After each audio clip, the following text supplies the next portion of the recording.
Sandra all the time is here with the cold hard truth.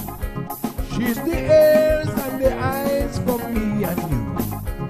Every day, everyone want to hear from Sandra. And every time on the air, she's getting better. Tell your sister, tell your brother, tell your mama, call Sandra in the morning and in the evening. We always calling Sandra. And when they start fighting, they calling Sandra.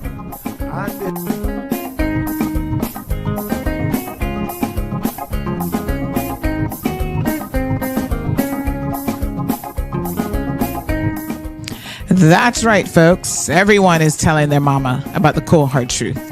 Welcome to another episode with more truth-telling, more problem-solving, and of course, more tea spilling than ever before. Sit back, students, grab your tea and turn up the volume because class is now in session. Call in at 936-2626 because your voice matters. Share your opinion on issues that matter the most to you.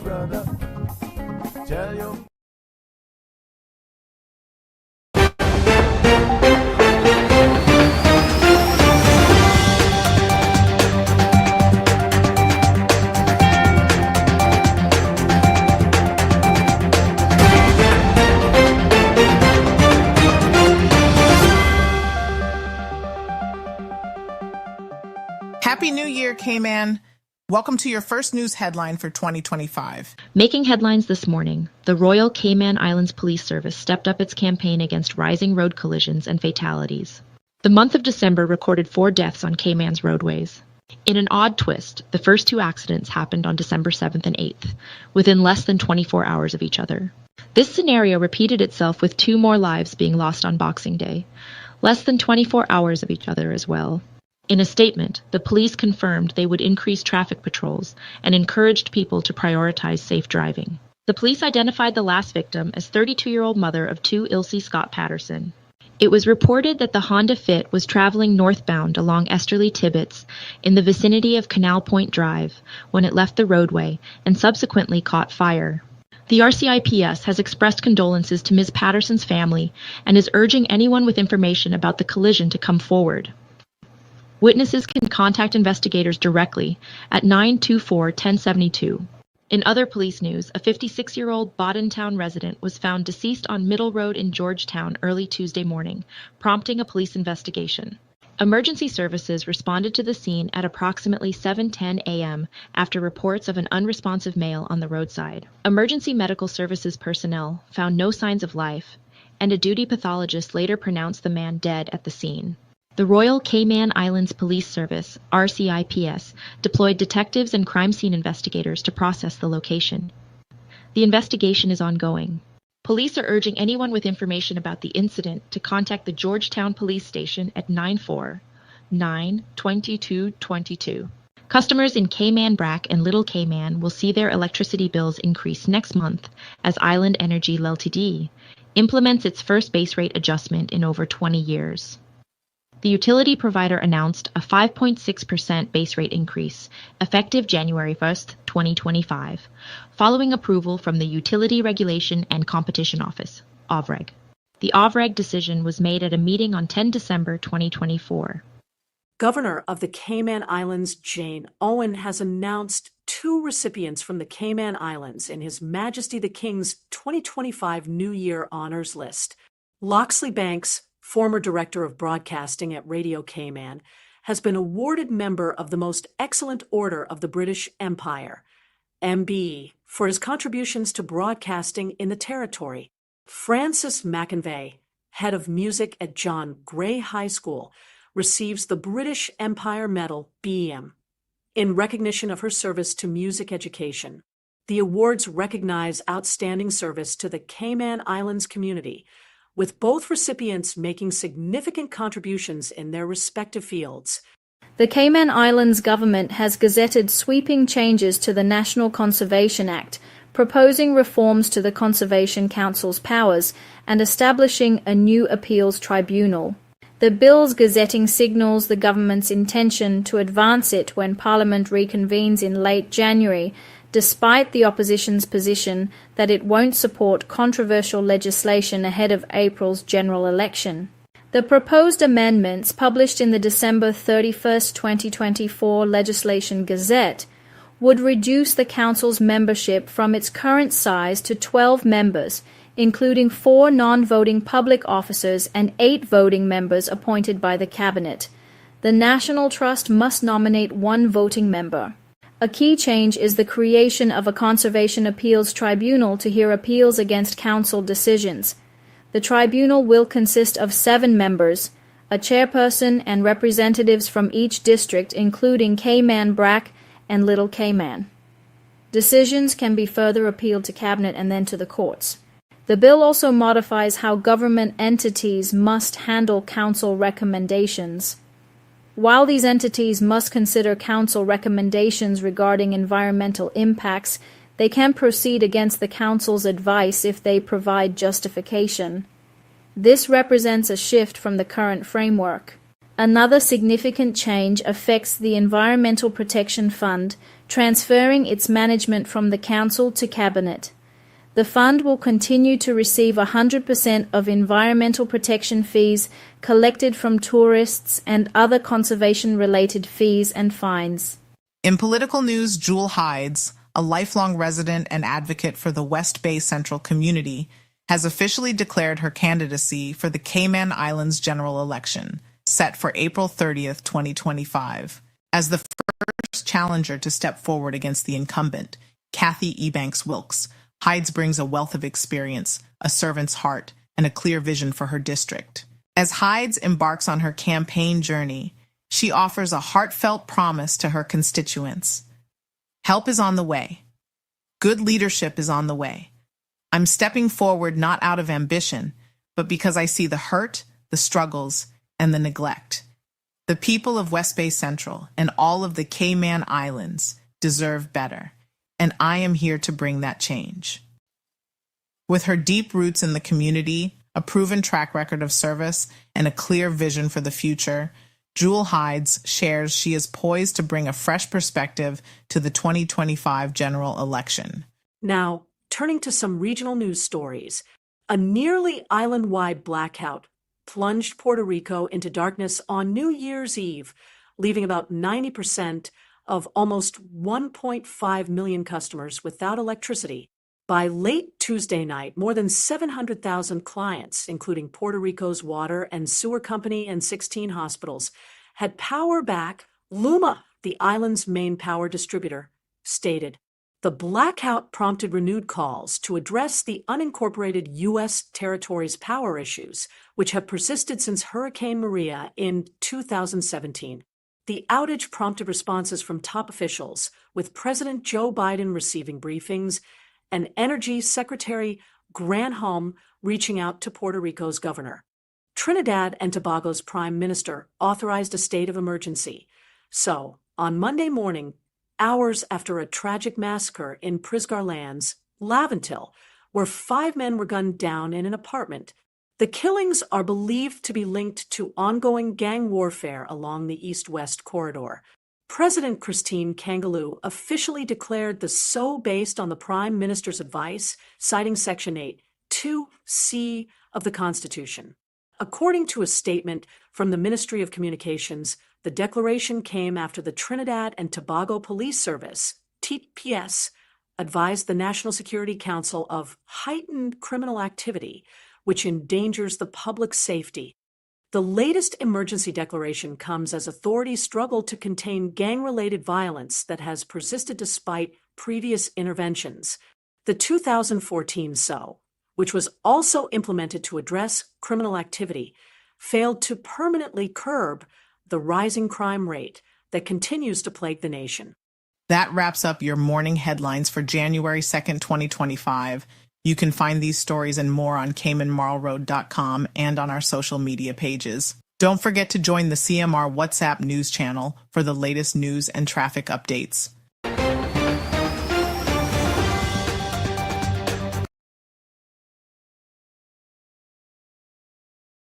Good morning. Good morning, honey child. Happy New Year.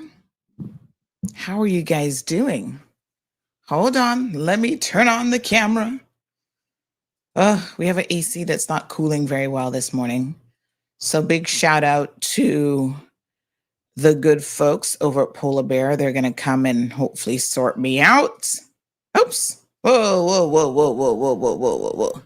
There we are. I think that camera needs a little adjusting. Hold on. I'm going to, oh my goodness, not so much. Going to manually adjust it. There we go. Whenever I manually adjust it, the screen in the back always looks a little bit crooked. But like I said, if you close one eye, I think it's not so bad. Good morning, everyone. Check out the new light back there. You guys can't see. It doesn't look as pretty on screen.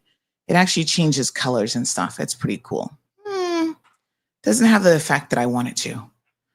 So Marlon was trying to steal it from me. I might have to give it back to him. Yeah, not quite what the look I'm going for. But good morning, everyone. Happy New Year. It's 2025. Those of us who were fortunate enough to make it, yay, we're here. Oh my gosh, my condolences to the families that lost so many people over the holidays. It was just crazy. Yeah, so many people. Oh my gosh. And then there's so many more people that I'm hearing, are not doing well. And so, unfortunately, that's life. We're here and we're only here for time and we got to make the best of it. Yeah. Because once it's over, that's it, honey. Chill. You gone on to the next realm. But anywho, we're going to make the best of it right here on the Cold Hard Truth. We got so much to talk about. I hope everybody had a fabulous Christmas and Happy New Year as well. I love the new year. I'm always hopeful that the new year means changes for people. And I'm just adjusting the show phone so you guys can call me any second now. So yeah, I know everybody's got some form of a resolution. I'm sure of it. And everybody's committed for the first month at least, right? And then after that, honey chill, it's like, irks. It's out the window. We no longer, stick with it. It becomes challenging.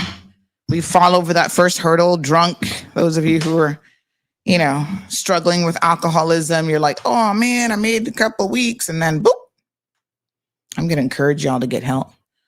Somebody sent me a thing this morning that someone posted saying that they're hoping to remain sober. Well, someone replied and said, even a near-death experience doesn't change some people. And that is true.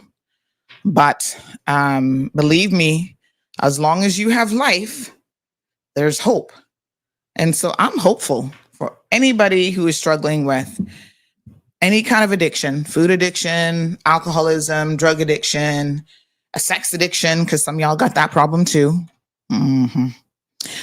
Bad relationship addiction. Some of y'all addicted to no good people. Just find a way to get some therapy and let it all go for 2025 because we are here to have a productive year. What's on my New Year's resolution? I think y'all know already. Honey child, what's been on the list forever? Lose some weight. I've got a couple projects that are work related, definitely at the top of my list. And continue to hopefully, bring information to the people of the Cayman Islands and just keep it real. That's honestly where I'm at.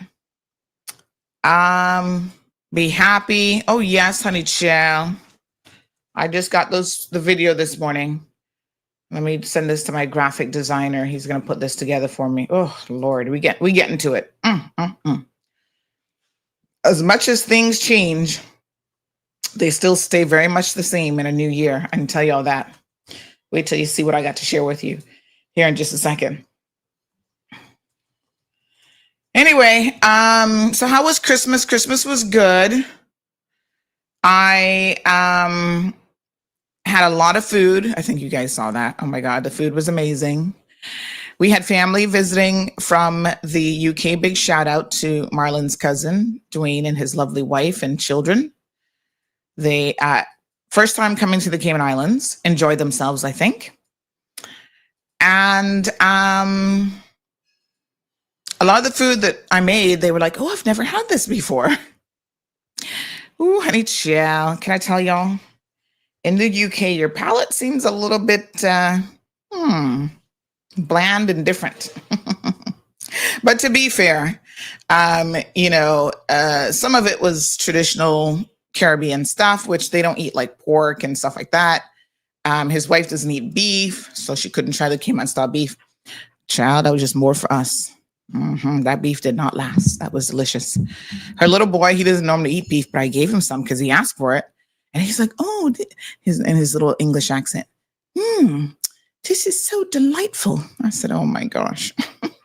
Why is it that people can say anything with an English accent? And I absolutely love it. They could be properly cursing you out and it still sounds so good. He is so cute. He's six years old. Little cutie. Anyway, so yes, this was his first time meeting Gigi in person, and they had a great time. Oh my gosh. This is when you think, oh, she could have really used a sibling, honey child. But anyhow, that's what cousins are for. Lots and lots of cousins. So she had a fantastic time. They didn't want to let go of each other at the airport. They were like hugging each other for so long. We're like, don't worry, we'll see him soon. And then he's already making plans. Can I come next year for my birthday? And his parents are like, we've got our holiday plans made already. Super cute. And do you guys remember at that age when you were young and you like met a new friend or a new family member, or cousin or whatever, and you were like all into them, first time meeting them, you find out the things that you have in common. So they really bonded over the week that they were here. So that was really nice. And, the weather wasn't really cooperating. Can I tell you? Oh my God. Where did this holiday weather from? It was like so dreary. It's like they brought the UK skies with them. Ugh. It was dreary and dull. And I was like, sun, where are you? Come on out, honey child. Let us see you. Where's that Caribbean sun? So they got a couple days of like, okay, sun. And then the rest of it was like overcast and rainy. So, they still got to go and do some beach stuff. Big shout out to the Kimpton, by the way.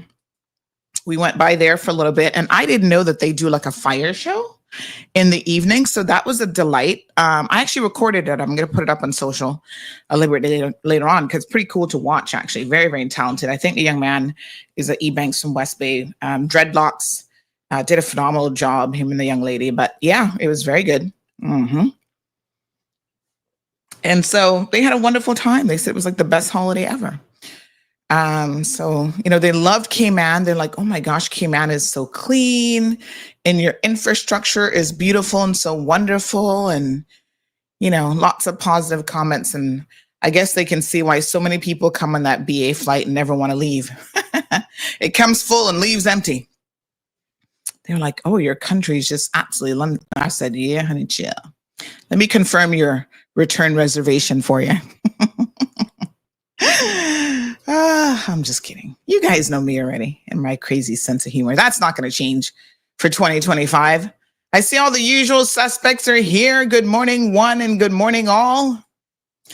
So New Year's was low key. My husband said to me, what do you want to do for New Year's? Make some reservations. Let's go out. And I was like, First of all, we waited till the last minute and everything's booked. So I said, all right, I don't mind maybe watching the early fireworks that came out of Bay because I don't really want to be on the roadway. Y'all are crazy. Can I tell you? We're going to get to the traffic and unfortunately the fatalities. But if I had to sum it up, I would say you guys are crazy on the roads. Like seriously. So I didn't want to be on the roads with y'all drunk people because midnight strikes, only 2 people on the road.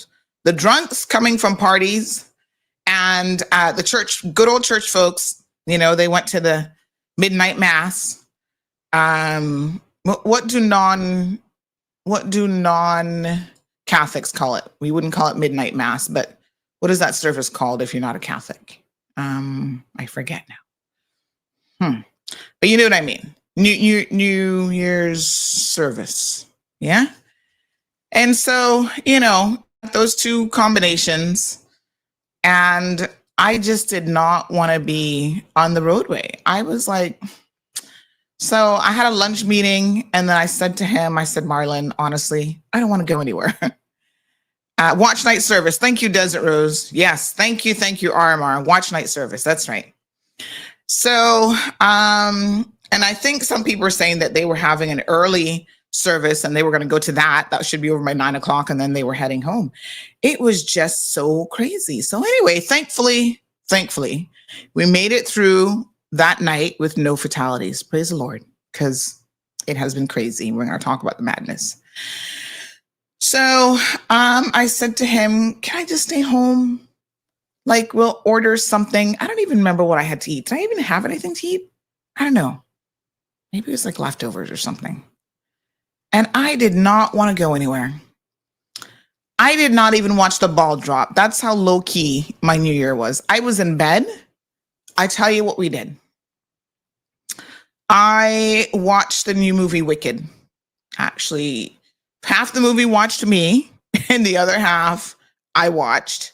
From what I saw, it's actually a decent movie. I think I need to rewatch it, though, because I missed a little bit. And literally around midnight, I was already ready to sleep. Y'all started with the fireworks way too early. I can tell you that. And the poor dogs, every dog is different. And I was kind of hoping that Zeus might be one of those dogs that, he doesn't mind the fireworks, but he was nervous. Good morning, caller. Hey, good morning and Happy New Year, Sandy. Happy New Year.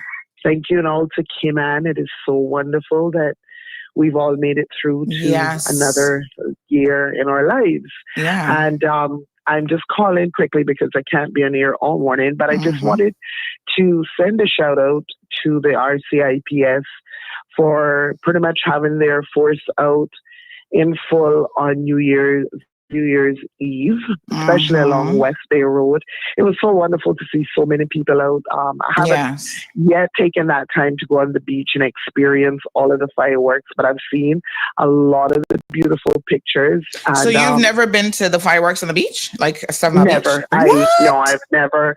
I've pretty much always gone to like the gospel concerts that they've had at First Baptist, and then kind of hang out with, my family afterwards and brought in New Year's, but I've never gone to the actual beach to experience. So I mean, there's still things, when, as Canadians that we haven't done. Yeah. Yes. So I did say that hopefully this year I will do that. That's on my to-do bucket list for 2025. But talking about New Year's resolutions, one of mine is this year, and I'm not even going to worry about the weight and all that sort of stuff because, like you said, it's these things that you make these resolutions and they only last for a short period of time. One of my New Year's resolutions this year is trying to learn to say no.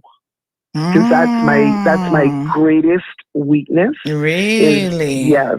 Okay. So that's mine for this year because, I realize I'm not getting any younger. It's time that you kind of say to yourself, hey, listen, you have to take some time for yourself and kind of say no at some point in time.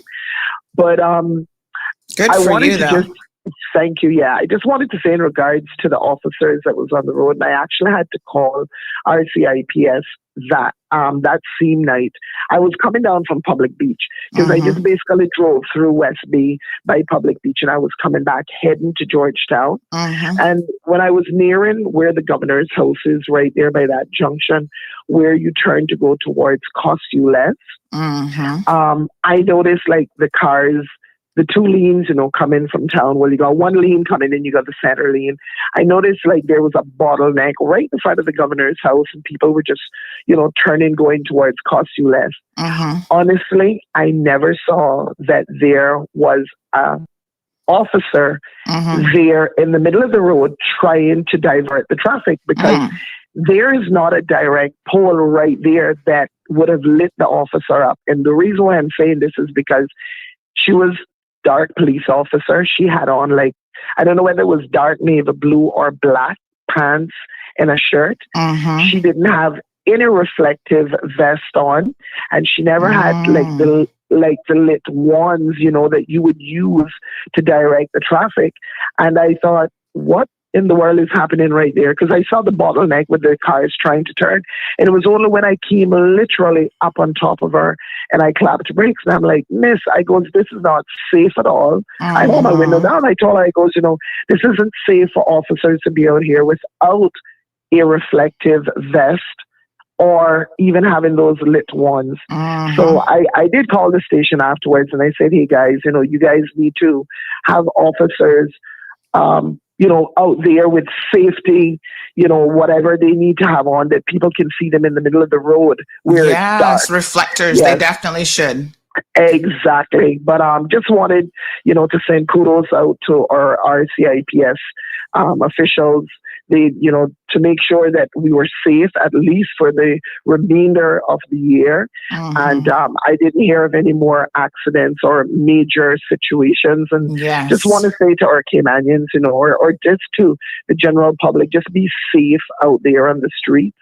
Let us try to, you know, look out for people on the road as well as ourselves. And just before I close, just want to remind us now, of course, we're in 2025, which is an elections year. So I want to say to persons out there, please, if you haven't yet registered to vote, go out, get registered, make sure that you have that opportunity, that your voices can be heard. Don't get on the air. Don't sit by your doorstep. Don't go to restaurants and bar and open your mouth and talk. And you do not even have your name registered for you to vote, that you can actually make a change in your country and have a say. You don't have a say if you're not registered.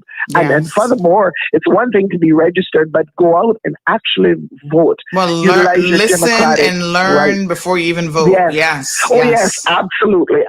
Yeah. So, and Marva, before you go, now I know you actually had a tragic New Year's Eve. So, I wanted to extend our condolences on the loss of your father. I did see that on social media. So I was very Sandra, sad.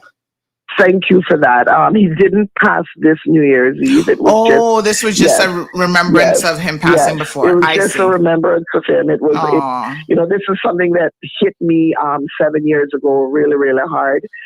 So that's why I kind of keep New Year's Eve down on a low. Like I said, that's why I haven't gone out there and really had those real experiences since my dad has passed, because that really hit me really hard. But But of course, you know, he would want you to be living your best life, girl. Absolutely. So thank you so much. And thanks to all of those that, you know, reached out to me, all of the kind words and warm wishes and stuff.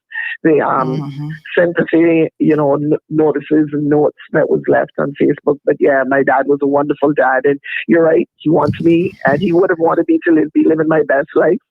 So hopefully one of these days I'll get on Public Beach or 7 Mile Beach and just enjoy those fireworks. I heard that Georgetown was great, and I'm glad to see that we did something in town. My daughter did go to town, and she enjoyed town. One daughter went on 7 Mile Beach, and one was in town. And she said to me, you know, she really enjoyed the festivities that took place in town. So hopefully that is something that can go on now as well too, because I just want to see our town, our country, you know, just stay alive and have fun, and everyone just be safe in 2025. And you have a wonderful, blessed Thank day. you so much, darling. I appreciate it. All right, then, love. Okay. All righty. Bye-bye. Bye-bye. All right, folks. Big shout out to Marva. She's going to embrace 2025. Like I said, I know her dad would want her to go and enjoy the fireworks, honey child. Go see it on the beach. So thank you guys so much for the amazing messages. Big shout out to Kathy Wilson. She says that she's joining us from Louisiana this morning. Lots happening in the U.S. Oh my gosh, tragedy there. New Year's Eve, early morning of the new year, actually. Terrorist act. So sad to hear that. Desert Rose says, I have never been so happy to attend a class in all of my life. Desert Rose, this class is fun, honey child. Yes, Miss Daisy joining us. She says, Feliz Año Nuevo. Happy New Year. Simone says, may all that is good continue to be with you. Blessings and love. Miss Vernita said she had one of the best, peaceful, no toxic people, fireworks, and lots of love. That's how she ushered in the new year. Wow. Morning, Shaka Zulu. Wishing everybody a good morning and happy new year. Irvlyn says that she took the grandkids to the fireworks at Cayman Bay and then for ice cream, and she was in bed by 11. She was tired. Yeah, I'm still tired. I'm still recovering from the holidays.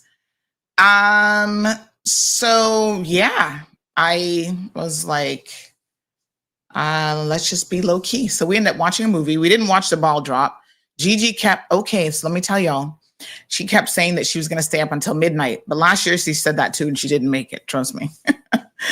But this year she actually made it. First time ever. She's 8 now. So this is her first time staying up until midnight. She actually did make it. And so she kept looking at the clock. She was like, okay, 10:15. How much more do I have to go till midnight? Buenos dias, Can. Barantes. Pura vida, gracias. Yes. So yeah, she made it, honey child, until midnight. And Dad took her outside so she could see the fireworks. Now I'm going to share with you guys some drone footage. He took some, and then some other people took some. I'm going to show you. Hold on now. Let me see. Let me see where this one is.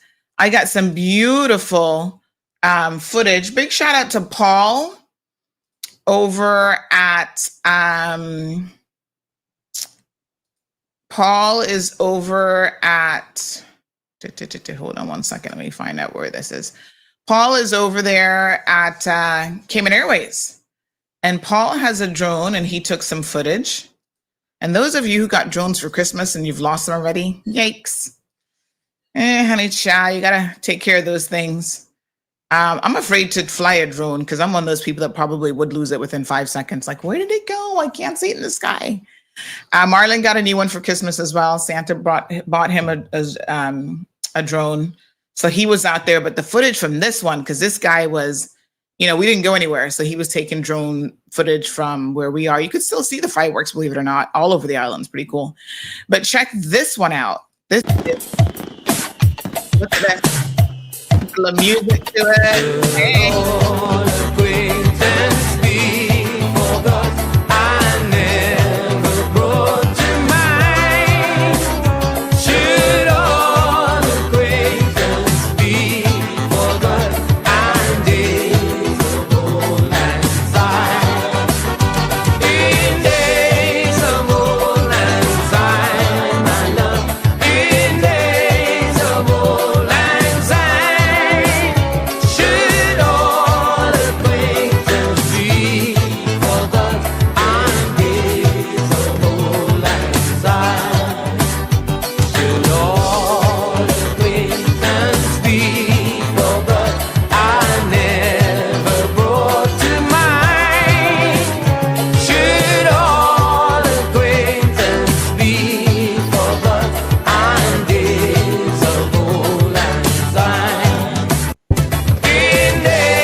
I'm going to keep making you guys watch it because isn't it beautiful? Now, I got to tell you, I don't like the fireworks because of 2 reasons. The environmental impact being one.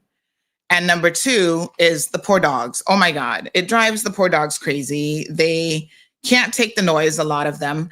Some dogs are not as bothered as other dogs. So when I had Coco, the first couple years, she was fine. But I noticed as she got older, she couldn't really take it anymore. Like it did start to bother her ears. Zeus, he's not even 2 yet. He'll be 2 next month in February. And he doesn't like it at all. He's not as bad as some dogs, but you can definitely see he gets nervous. And poor little thing, that night he had a little potty accident. And that's what dogs do sometimes when they get nervous. So, you see him kind of looking around. He's like, what the heck is that? He'll go outside, but he's very, very pensive when he's outside. So Jim says animals in general and those who suffer from PTSD. So I'm hoping that one day, I know Caymanians are going to not be happy that I say this, but I hope that one day we can transition from this to maybe something quieter. Like, is there a quieter version that's smoke free and doesn't put debris all over the environment? But I gotta admit, it is beautiful to watch. I'm sure you guys saw the one that I posted with the Chinese drone show that they did, which was amazing. It's like dragons and stuff. So they put on quite a spectacular show.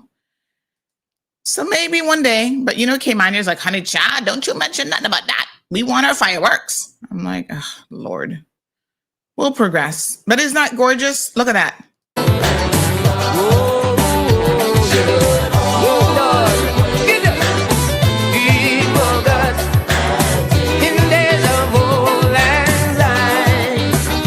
So I don't know exactly where he was stationed, but he got a very, very good view of, I think this is 7 Mile Beach area.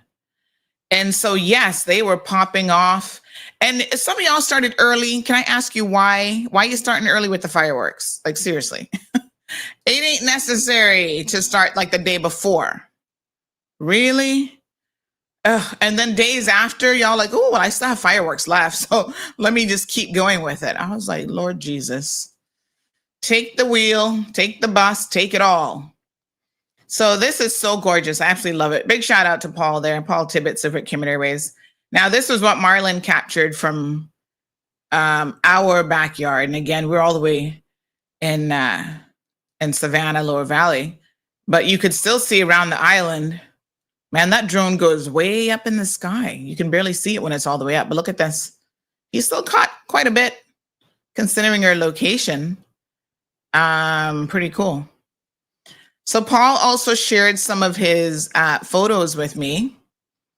And they are absolutely beautiful. Again, all taken with a drone. I'm like, I need to get me one of these drones for myself and learn how to use it. I'm not going to do that because I buy so much equipment. I have good intentions, and then it's like, no time to learn. But look at these photos. Look at this. Isn't that beautiful? I mean, like this. Yeah, somebody put a calendar together. Absolutely gorgeous. Huh? Look at that. Wowee. So I'm glad that you guys had a lovely time. Someone messaged us in CMR about a picture that they took of a couple. Did you guys see this? Watching the fireworks. And they were like, we want to find this couple to be able to share this photo with them. I hope they found them because this is the most beautiful picture that I have seen in a really long time. This is like, everybody kept saying, where's DOT? Please tell DOT they can use this to sell Cayman. Look at that. Isn't that beautiful? It almost looks like they're on the beach by themselves. Nobody else in the world out there. And they are just having, an amazing moment ringing in the new year together. It really is a beautiful shot, I must tell you. So hopefully they were found. Siobhan Hyde says, Dear DOT, here's some free advertisement.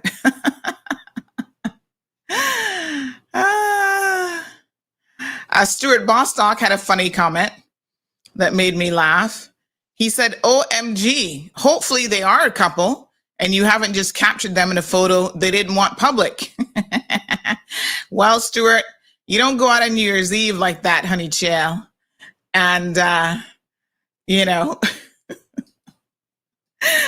with thousands of people, if you're not each other's significant other. If you belong to somebody else, you better keep it on the down low, because lots of people were out.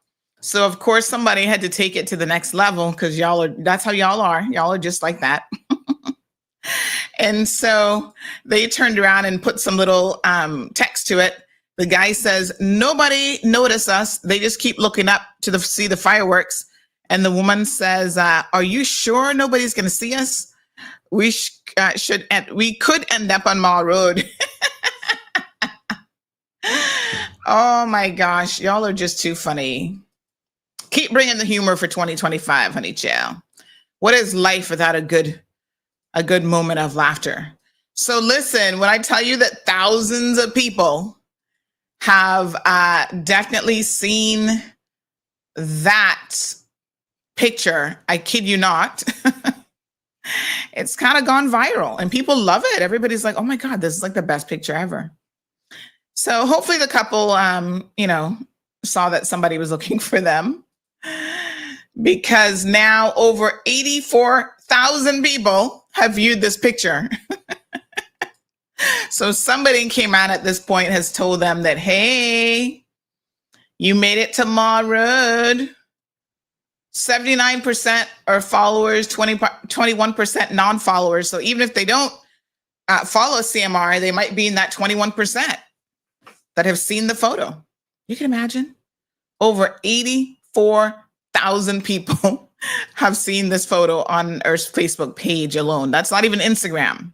Big shout out to whoever that couple is. You take a beautiful picture, I must tell you. All right. Well, whoever took the beautiful picture, but you guys look good in it. Yes. Shaka says, yep, all for a drone show. Good morning to Miss Lucille. Happy New Year to you, my darling. Miss Linda joining us from Bermuda. Happy New Year to all of our international crew. Thank you, Jessica. So, yeah, let's do a birthday greeting this morning.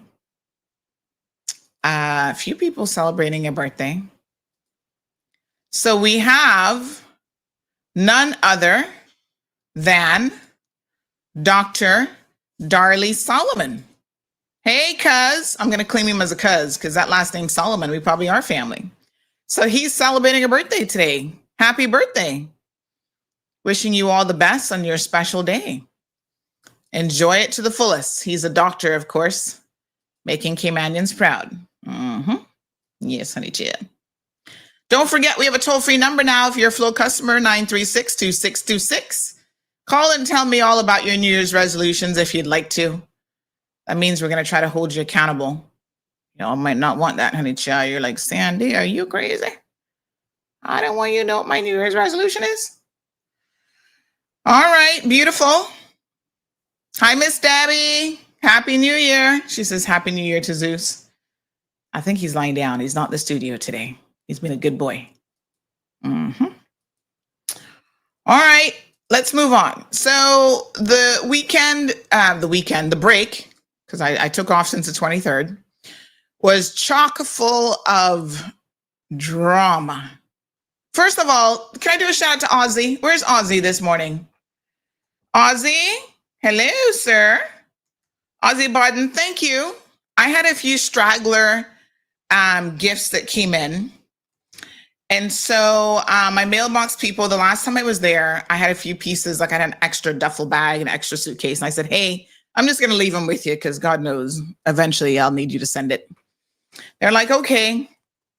And so sure enough, I had a few things, a few last minute lights and some other stuff. And so I was scrambling, trying to find somebody who could put that bag on the plane for me. So Ozzy came through for me at the last minute. Somebody said, oh, Ozzy coming in today. And I messaged him. He said, no problem, honey child, but you got to pick it up at the airport. I said, no problem. I got all my receipts ready, everything to go. Big shout out to the Cayman Islands, CBC Customs. I was able to go and, they accommodated me, knowing full well that obviously people trying to get stuff last minute. So there's a few last minute gifts that came in. So, and in fact, I had accidentally ordered extra shoes for Gigi. She wanted for Christmas those shoes that have the little skates built in so she can skate around the house. I was like, oh, Lord. So anyway, Santa hooked her up with that. And I accidentally ordered more than one pair. So I was able to re-gift those and give those to somebody else so that their kids can have, a nice Christmas too. So thank you, Ozzy. Really, really appreciate it. Rashad also came through for me. There's a few last minute things that he brought in. So appreciate you guys so much. Hello, Miss Shirley. Happy New Year. How are you? So there were too many accidents over the weekend or over the break, or the entire month of December. Not even December, every single day. We're having too many accidents. It's next level crazy. Well, apparently you guys have zero intentions of starting out the new year any better. Did I just say that? Here we are in 2025, and you guys are going to start the new year with the same foolishness again? Listen, I read some of your comments. I don't have a lot of time to read social media these days, but I do read some of your comments, and I say to myself, I see y'all blaming the police. And I'm like, come on now. How is this the RCIPS? Do they get behind the wheel of your car and make you drive bad? Are they putting booze down your throat and then telling you that it's a brilliant idea to drink and drive after you've had one too many? Come on now. This is ridiculous. So just this morning, look at this South Sound. Now here's the shocker. This is the message that I got with it. I mean, I'm just like, are these people crazy? So accident in South Sound. This was at 4:52 a.m. And the woman is sitting, still drinking and watching the accident. Let me break it down. You get in an accident because you're drunk driving. Somehow you miraculously survive. Let me show you all the pictures. Because, I mean, y'all, despite your stupidity, you managed to survive a lot. So somehow you managed to survive this, where you split the CUC pole in half. Lord Jesus, look at that. I mean, literally half the pole gone, Oh my God. Look at this. Is it a Honda? It looks like it could be a Honda. Front end all mashed up. I don't even know where the engine is. It's somewhere in there all crunched up. You walk away from this, the door looks like it's indented, wheel falling off the rims, and you come out of the car, instead of you getting on your knees, your hands and knees, and thanking the good Lord for making you survive that. No. What do? You keep drinking. Look at the video. So here she is. She's squatting and still sitting down. Look at it. The thing is in the middle of the road. And apparently the eyewitness says she was still sitting out and drinking. Now I saw water bottle by her, but they're like, no, she was drinking liquor. I'm like, are y'all kidding me? That can't be real. Does it look like that car is almost on fire? Is there a little bit of smoke right there? So just as it happened, this person happened to be there and they caught him.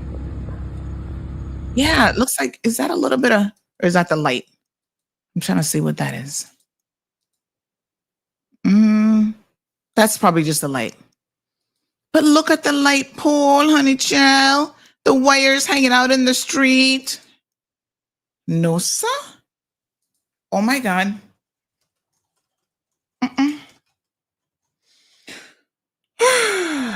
Lord Jesus.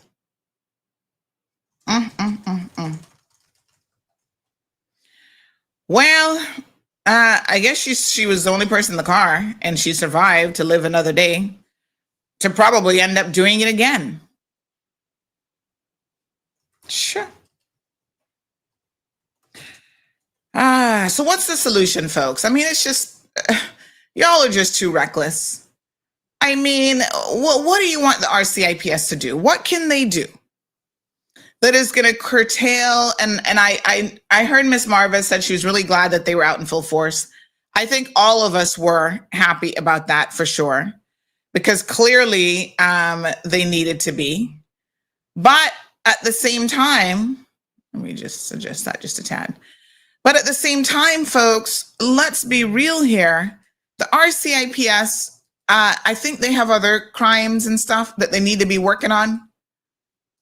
I'm just saying, not for nothing, but they can't be trying to keep track of you drunk drivers 24/7. They could literally have all of the force on the roadways and y'all would still manage to have an accident and you would still manage to end up killing yourself or somebody else. So we've got to do something. And I feel like we have to do something drastic. And I don't know what that is. Do we start, under the leadership of Wayne Panton? I know he was the one who was pushing for it. They've dropped that DUI limit, so now more of you can be held responsible. But do we need to, the second you're caught with a DUI, is it an automatic 5-year suspension? Like, do we need to put really, really, really severe penalties? Of course, that's only hoping that you get caught. Because the truth of the matter is there's a lot of people out there drinking and driving who don't get caught, end up killing each other, killing themselves, or killing completely innocent people. So I don't know what to say. It's shocking. Like, I don't know what the solution is. And so I just know that 100 accidents a week for an island this size is too many. 4 fatalities in December. We came shy, just a little bit shy from my research of breaking the record, because I think the record is 15 in a year that was set some years back. And we had 14 fatalities this year. So we were close to meeting the record and possibly exceeding it. But we still set a record of sorts. Both the 4 fatalities in December all happened within, not all, let me see how to word this now. The first 2 happened within less than 24 hours, and the second 2 happened within less than 24 hours as well. So Boxing Day, December 26, early morning hours, that one Jamaican fella ended up killing himself. And I saw one of the Jamaican newspapers picked up on it and said, oh, he was such a hardworking young man. And I'm sure he was all of those things. And yet he was incredibly for speeding on our roadways, because all of his friends that were in the car were telling him to slow down. Backseat drivers were like, please, you're going too fast. You need to slow down. And he was not listening to them. So, of course, unfortunately, lost his life. Oh, my gosh. You can be the hardest worker in the world. You can be the nicest person in the world. When you make these kind of decisions, it don't matter. Now you're dead. Your family, all your hard work, not going to do them any good. You can't send any money home. Western Union can't take money from dead people. I'm sure his family was counting on him to help them back home. And he was probably trying to make his life better by coming here. And then you go out there drinking, driving too fast, and that's it. It's unbelievable. And then less than 24 hours after that, a young lady, I'm still trying to figure this one out, because the RCIPS got a couple things wrong with that accident, I must say. Not the accident, but about her. So they said she was 30. Her family reached out and said, no, she was not 30. She was 32. I don't know how. The family's like, we gave the police the passport of her ID. Like, how do you get that wrong? I don't know. Somebody don't know how to use a calculator. I don't know. So we corrected that in the story. But I must say that, unfortunately, they said she hit a tree. And I'm trying to see where the tree is in that area, because that's right on the bypass. And I don't see no tree for her to hit. You can still see the marks in the road where the car burnt. And you can see the chip in the actual like curve, the trim on the road, right? But I don't see a tree. I'm like, what tree did she hit? I couldn't believe it.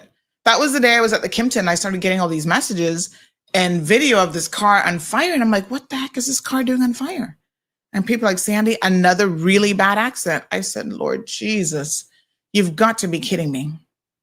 I couldn't believe it. I'm like, we just, a couple hours ago, basically, 3-something in the morning, this poor Jamaican fella killed himself.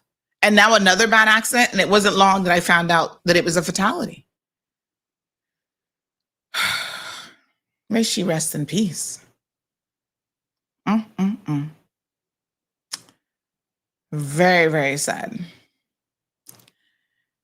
On Boxing Day, day after Christmas, her poor kids now, unfortunately have to live with that memory really being associated with Christmas for the rest of their lives.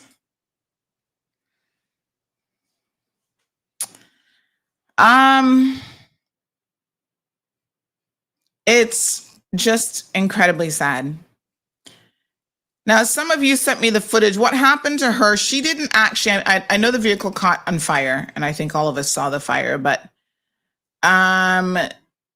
it wasn't the fire, unfortunately, well, I shouldn't say unfortunately, it wasn't just factually, it wasn't the fire that killed her. She actually got thrown out of the vehicle.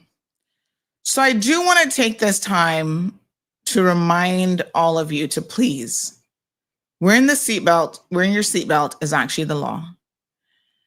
And it does save lives. Wear your seatbelts. It prevents things like you getting thrown out of vehicles, which is actually really, really important. I saw the footage of her laying on the asphalt and I said, wow, there was absolutely no way that she would have survived being thrown out of the vehicle like that. She landed face first on the parking lot next to the roadway. So I don't know how many feet that is, but she was thrown out of the vehicle just like that. So just a reminder that, as part of road safety in general, we need to remember to do things like wear a seatbelt, slow down, just be more cautious on the roadway. The RCIPS, NRA, the government, everyone has got to take the citizens of this country first and foremost. Everyone has got to take road safety a little bit more of a priority. And we need some serious campaigning around it. And I think the offenses need to be increased. And we got to do something. It's next level ridiculous. Like, I don't even know what to say. There are times I'm like, oh, I'd love to go to dinner. Oh man, I don't want to be on the roadway with these crazy drivers. That's how I'm now thinking all the time. I'm like adjusting my life. And, I think I'm a pretty cautious driver, but I don't want to go out on the roadway because I don't want y'all running into me. Oh, my Lord. Salvin said, what is the level of alcohol consumption? Why is it so high? Because we have reached the source yet. Because we have reached the source yet. What do you mean we've reached the source? Pat says, this is next level crazy, have stiffer penalties.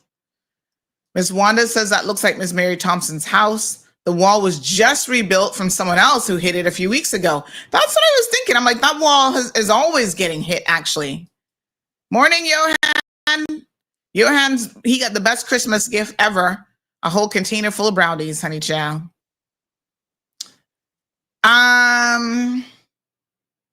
Jamila says, and where that accident happened, someone hit the people wall and they just finished fixing it. Exactly. That whole area of South Sound, like, listen, South Sound is like a 25 mile per hour zone. What are y'all doing to take out this poor woman's wall? And thank God the wall is there, because otherwise you'd be running into her house, I guess. What a hot mess. Jim says you cannot change some people's mindsets. Well, I really, really hope that y'all make some adjustments. Salvin, we have a community of people who are, John LaRue comes to the point really, that are, I hate to use the term functional alcoholics, but there is such a thing. So maybe they're sober 80% of the time. They hold down jobs and then they go binge on weekends or evenings or whatever. And by the way, binge drinking, because I was watching something about this a couple of weeks ago. I'll have to see if I can find it. Some of y'all think binge drinking is cool, like you just get lit on the weekend. I can tell you that binge drinking is seriously detrimental to your health, because there's a whole slew of evidence now that I'm going to see if I can find this for you guys, that really demonstrates social drinking. Here's the video. Hold on, give me 1 second. I'm going to play this for you. Some of you call it social drinking, but you're actually binge drinking because you're kind of making up for not drinking during the week, and you take in a lot of alcohol in a very short space of time in the weekends. It is detrimental to your health. And I mean, y'all know that I'm not here to, try and preach the gospel to you, but I'm just telling you that when it comes to your health and wellness, if you binge drink and you drink a lot on weekends, especially young people, I feel like young people are like, oh yeah, the weekend's here, party on, party hard, whatever y'all be doing. It's extremely detrimental to your health. I mean, like it's going to kill you, giving you cirrhosis of the liver. Take it from Auntie. You don't want them kind of health problems. And so you got to slow it down. Listen, there is no safe amount of alcohol.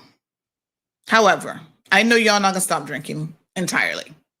And I'm not asking you to, that's a matter for you. But no glass of wine is because y'all try to claim it as a health benefit. No, it's not. I'm gonna say it again. There is now, the science is clear. There is no safe amount of alcohol. It's pretty much all bad for you. But, we know things are bad for us.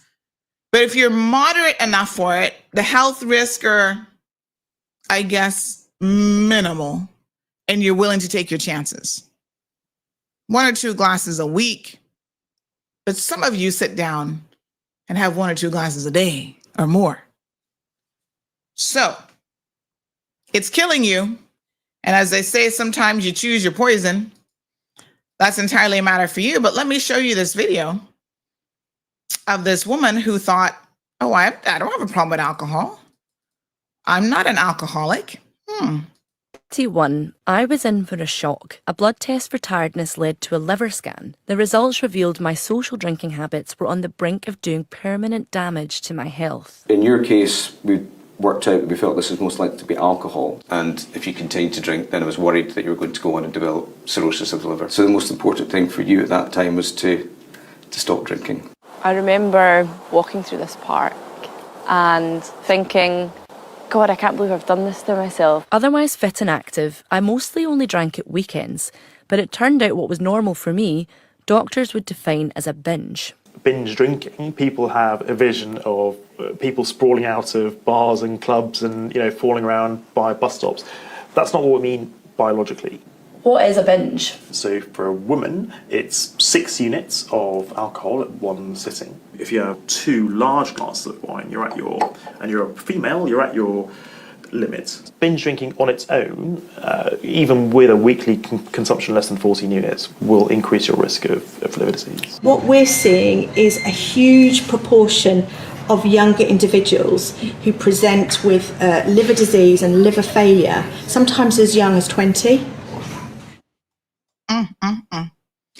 Pretty wild, folks. Parents, you got to be talking to your kids about this sort of thing because, again, most people have a social life around alcohol. So they go out and, it's cool to drink and everybody wants to have a drink and, all this sort of stuff. You've got to realize when you've got a problem or the people around you need to realize when you have a problem, and they need to, tell you, hey, this is too much. Somebody sent me the screenshot this morning. Looks like someone is admitting that they have a problem. Big shout out to Mario Rankin for at least admitting it. So he posted the following. I guess this is his New Year's resolution. He says, I want to remember the rest of my life. That's a quote. With the joy and freedom that comes with staying sober and fully focused and experiencing the beauty and wonder of every moment life has to offer. Well, this is a confession of an alcoholic. And I'm glad to see, kudos to Mario, that he's admitting it. Now, the truth of the matter is, sometimes we need help. We cannot do it on our own. We know that Mario has had several DUIs and he's crashed several, we always talk about it because they're super expensive cars. We have even had video footage of him on our website going on a tirade against the police and cursing the police out and all sorts of stuff while he's under the influence.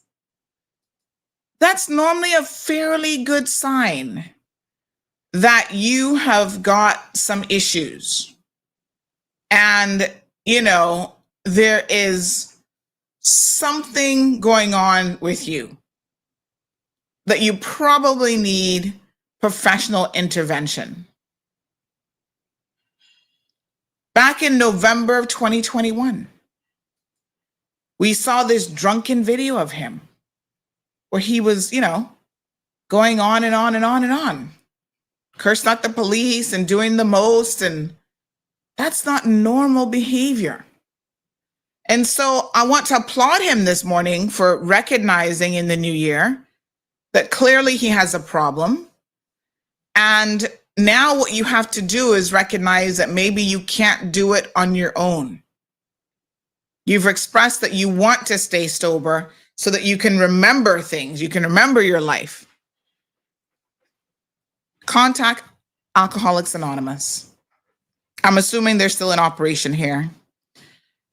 There's probably even online services that you can tap into that probably offer a good amount of support, because you can't navigate this a lot of times. If you're a true addict, you can't navigate this on your own. You're going to need some help. And there's nothing wrong with saying, I'm an alcoholic, I'm a drug addict, and I need help. Now you got to get it. Because quite frankly, there would be only so many accidents that you could possibly have before the next one is going to be it. You're either going to kill yourself or you're going to kill some innocent person on the roadway. So before that happens, when you've already had 4 or 5 DUIs, before you get to that point, I'm begging you all, please. You've had more than enough warnings. You're not a cat with 9 lives. There's no guarantees, right? Your first DUI might be your last when you have an accident. That could be it. Lights out. And so you have people that rely on you.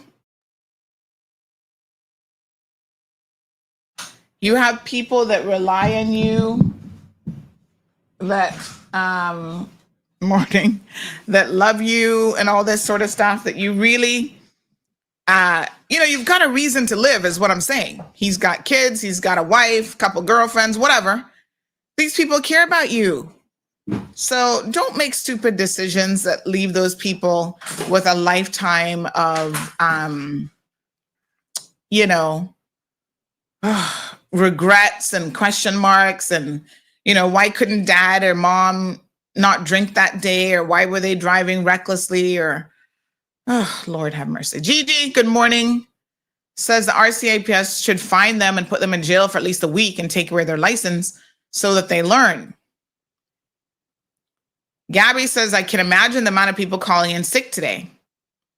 Simone, good morning. Says, last week I was at the A.L. Thompson's roundabout. at the front of the line, and the car behind me was honking incessantly for me to go.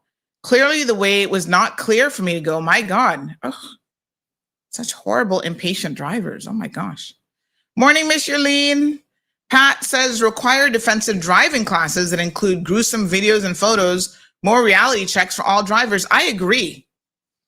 And I think our teenagers, unfortunately, need to see it as well, because a lot of them are taking chances on the roadway that if they saw the reality of what a vehicle can do to you, what a knocking out a light pole will do to you and come on now.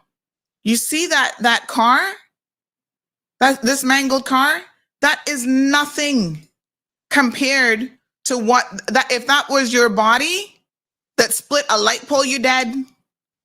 Like I said, this woman walked away. She was fortunate enough to walk away because, it just wasn't her time, maybe. I don't know. The airbag deployed. That little car held up. Good thing it wasn't a Honda Fit, because she probably wouldn't have walked away. My gosh. Come on now. And still drinking. Eyewitness said the woman gets out of the car, sitting down, and she's still drinking. Police, sign her up for Alcoholics Anonymous immediately, please. Because clearly she got a problem. Like, what the heck? Is that another guy on the other side of the car? Hold on. Did I just see somebody else? Oh, yeah. So there's probably two people in the car. So maybe she wasn't the driver. That's why she feels like, oh, I can keep drinking. I'm the passenger. I'm here for a good time. Like, seriously? What the hell? Something drastic needs to happen. And, we're here to support the NRA. We're here to support the RCIPS. Anthony says the solution to reduce some of the drunk driving is to reduce the amount of liquor shops. If you look around, every little cook shop and corner stop is a liquor store. Woody DaCosta created that situation, allowing the open liquor licenses. What does that have to do with Woody DaCosta? What do you mean open liquor licenses? That's a start for the government. These people tell you that they drink before going out. Everyone is over drinking due to the access of liquor. I'm sure when it's dispensed for bars and nightclubs, it's more controlled and regulated. I don't know if that's true, Anthony. I don't think it's any more controlled and regulated. And what I think is happening with bars and restaurants here is they don't cut people off.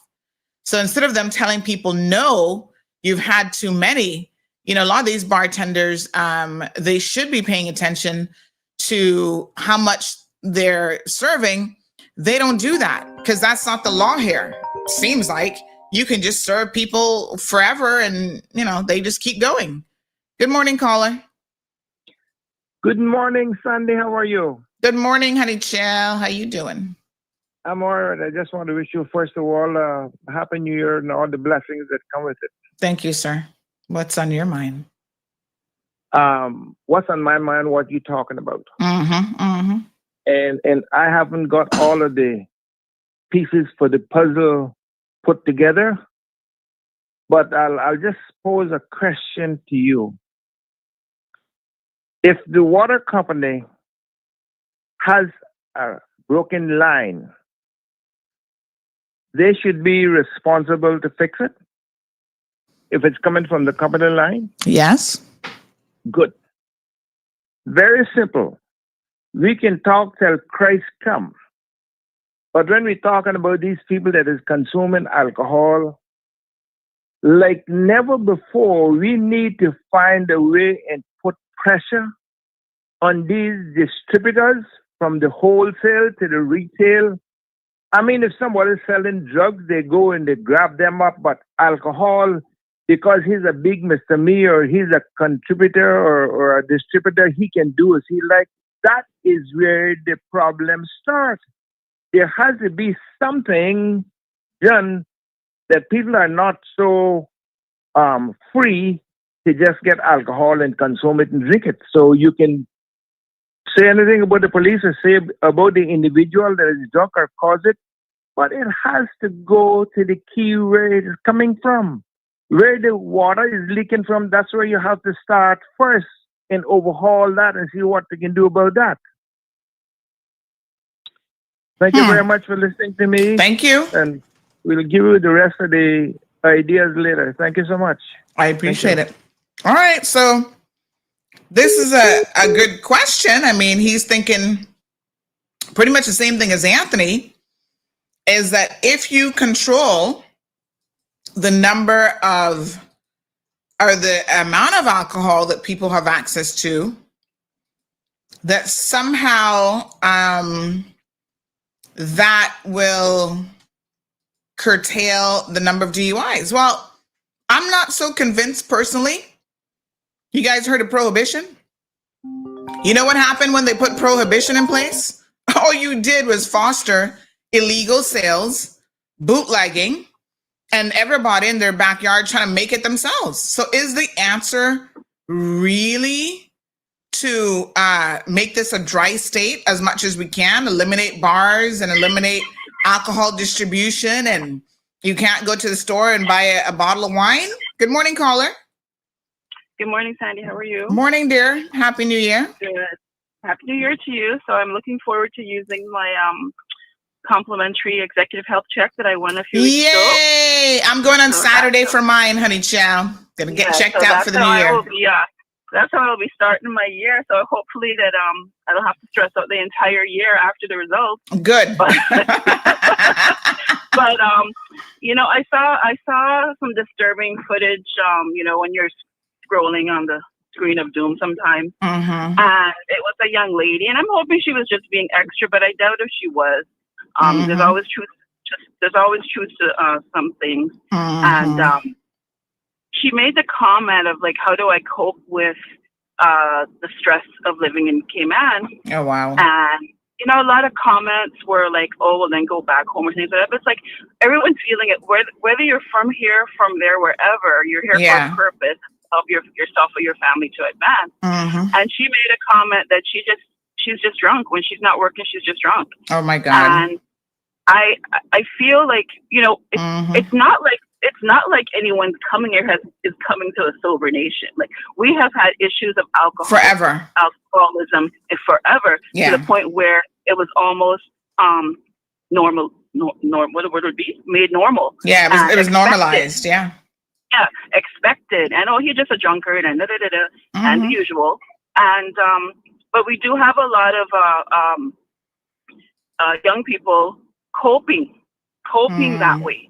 That's how they're coping. And I believe if we look at the surveys that that they used to do in the schools, I don't know what the most recent findings would be, where a lot of really young people, are turning to some type of substance for coping with their stresses, and they think they're stressed out as a teenager. Wait till they hit adulthood, and then we have adults in turn coping the same way. And I do not think, just like decreasing the speed limit, I do not think banning alcohol. I don't think banning anything does anything. We have people with real struggles, real problems, and if alcohol is convenient and somewhat cheapish, it will be what's used. Some people turn to food as their addiction, which does a lot of harm to the body as well. So we have to really look at the various mental health issues. That is it right there. And the thing with mental health is you can't help no one who doesn't admit it to themselves that they have a problem. You can get them admitted for rehab, for psychological assessment, but they can leave. If they haven't done any harm or harmed themselves, they can leave. So we have to really look at how we can help others better in coping situations. Yes. The prices are not, sadly, I do not believe 2020. I saw a report in the Compass, and I'm trying to understand that they were saying that the cost of things was down, like we were not in an inflation. What are we in? I guess the question is down compared to what? You know, maybe down compared to a high double-digit inflation. Yeah, but it doesn't mean that people are still not struggling. So yeah. So I think, you know, we have to look at there's a lot of factors in our society that are contributing to things, and people are trying to cope the best way they can, which in the long run is the worst way they can when it comes to addiction. So I think real conversations need to be had. It's not a matter of policing and banning and blah, blah, blah, blah. We have to learn to regulate ourselves, but we have to have the right tools available to us as well to really help people to cope with life. Thank you so much. All right, take care. All right, my dear. So good points. I mean, I can't disagree with anything that she said, to be honest. Listen, we all have issues, to be clear. No one has a perfect life. I don't know if y'all, being resilient is one thing, and I think we have different levels of resiliency in life. Sometimes it just depends on your circumstances and how you were raised and that sort of thing. But the bottom line, folks, is we do need coping tools. And I think this is something that the sooner you learn these things in life, the better, because it will drive you to do all sorts of things that fall under the category of really destructive behavior. Good morning, caller. Welcome to the program. Good morning, Sandy, and Happy New Year. Morning, dear. Happy New Year. For the Cayman Islands this year. Happy New Year. Deterrent is the only thing I see that can help us with this problem. What is that? What can help us? What did you say? Deterrent. Deterrent? I mean, okay, you use something to prevent a person from deterrence. Deterrent. Okay. Right. Sorry, I wasn't quite catching what you were saying. All right, I got you. All right. For instance, let me give you an example. For instance, cigarettes. It has on the label, they print some soft issues that cigarettes will do for you. I think that these distributors and wholesalers need to take a responsibility also, such as all these liquor stores should have a big and bold sign in it that says, if your alcohol level goes this, you're going to lose your license and you're going to go to jail. And I mean, when things are up in your face and people can see it, so they know once you go and you're picking up that bottle of alcohol, you see a sign that tell you what will happen if you get drunk. That is one method that we can use. And going into this here, I think the fine for cell phone use should be doubled. Because, Sandy, every 5 person I pass on the road, they're on their phone. Yeah. And that's the only way these things can be curtailed. You hit people in their pockets. You understand? And there is some way of they will lose some of their freedom, not necessarily going to jail, but you're drunk, they don't want to incarcerate you. At 6 o'clock, you're off the road and you can't go anywhere. These are what we can do. We can't say, because listen, you can't tell a youngster not to drive fast. Right. The only time he learns is when he meets in an accident and maybe kill somebody or mash himself up very bad. Yeah. What a mess. Thank you so much, caller. Appreciate it. 936-2626. Toll free if you're a Flow customer now. Josie says public transportation should be easier and cheaper to get later at nights. We need Uber, Lyft, something that you can trust, that is trustworthy. Maybe they should look about, you know how during the holidays, they have that safe ride, what do they call it? The Stay Alive program. Maybe they should try doing that all year round. Like some corporation has to think by now that, oh, this would be a great opportunity to sponsor something that's worthwhile in the community until we figure out the public transportation, because God knows that seems like that's going to take forever. But in the meantime, can we not offer, listen to me, what year are we in now? 2025. When I was a university student at USF, and that was a long time ago now. We're talking about, I graduated high school in 91. Some of y'all wasn't even born then. and I started university, and I came out like in 95, I think, right? We had a program then called Safe Ride. And that bus, it was manned by, because, I volunteered. It was manned by students, and we would go pick people up. And we had a little dispatch system there where people would call in. This is the days before cell phones even. Cell phones, we didn't have no cell phones back in those days.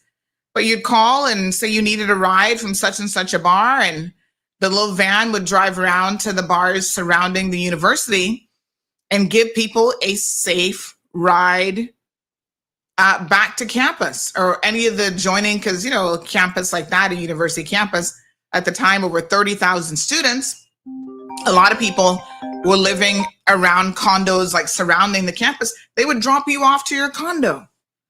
That was back in the 90s, the mid 90s. Why can't Cayman, it is 2025, umpteenth years later, why can't we have something like that runs, even if it's just weekends? Some law firm, accounting firm, somebody could sponsor a program like that to offer a safe ride, especially to women, because women, oh God, you can't trust taxes half the time because they're really rapists in disguise, as we've seen from some of the cases that reach the court. Offer an alternative. It doesn't seem like we're ever going to get Uber or Lyft because the government doesn't want to upset the taxi drivers. So they're never going to put that in place. Good morning, caller. Good morning. Happy New Year. Happy New Year, my dear. Glad that the Lord brought us all through to see this new year. Well, not all of us, but the ones that are still here, we're here. Yes. Well, that's the ones that here can hear, and the ones that not here can't hear. So it's for all of us that can hear. Mm-hmm. And all of us that is here, I pray that it be a blessed year. So I was thinking about alcohol because it's truly is a dangerous weapon. I think it's the most dangerous weapon is alcohol. I always say that. And, like my friends, I never drink, so I was always the designated. If I see them drunk, I took their keys. But now people are so much more violent. My friends would get upset from then, but these young people will fight and do stuff. A lot of them, not all, if you take their keys because you didn't buy their car. But I think too that a lot of the stores that sell alcohol, they should go back now more to bars that are closed at a certain time. Because even though they say that they lock off, a lot of these stores can open back. They give their friends, alcohol the hours. And so I think it should be limited. I think that's one thing they should do, that it would limit the amount that or the persons that sell, because, the bars, when they close, they're not going to open back. They're not allowed. Nobody's going back in to drink, So the other places, they go to the stores.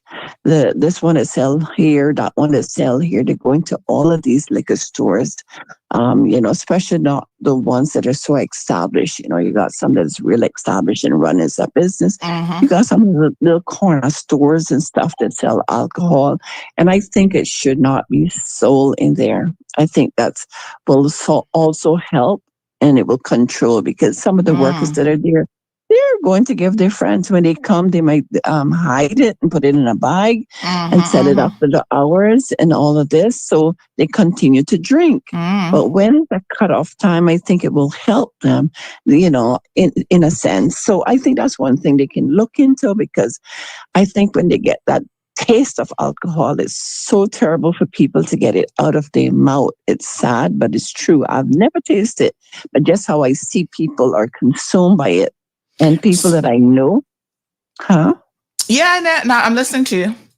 So you think that the answer is so you would be one of the people that say the answer is to try to reduce access to it? I think so, to a certain degree, because you're not going to be able to, but to a certain degree. Because, listen, it's a free world, free for all, but whatever country got to have control. There are places in the world you can't chew chewing gum. Now we would say, are you crazy? why you can't chew. But that's what you got to do. If you, maybe that country realized that the people had a problem with chewing gum. They throw it all over the place and throw it on the seats and the bus. And they decided, listen, we don't want this. And we would say chewing gum, but it's places. So if we think that alcohol is a problem here, we need to see how we can cap it the best we can, because listen, it's our children that we're saving and also our life, because when they could hit us, not just themselves.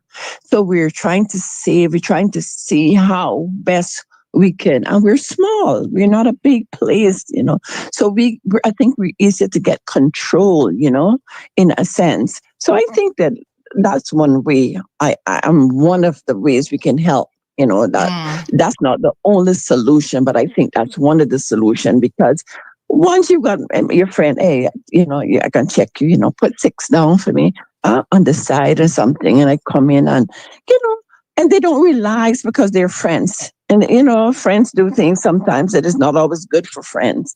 And they doesn't always say no, like the lady that called that say this year she want to be able to say no.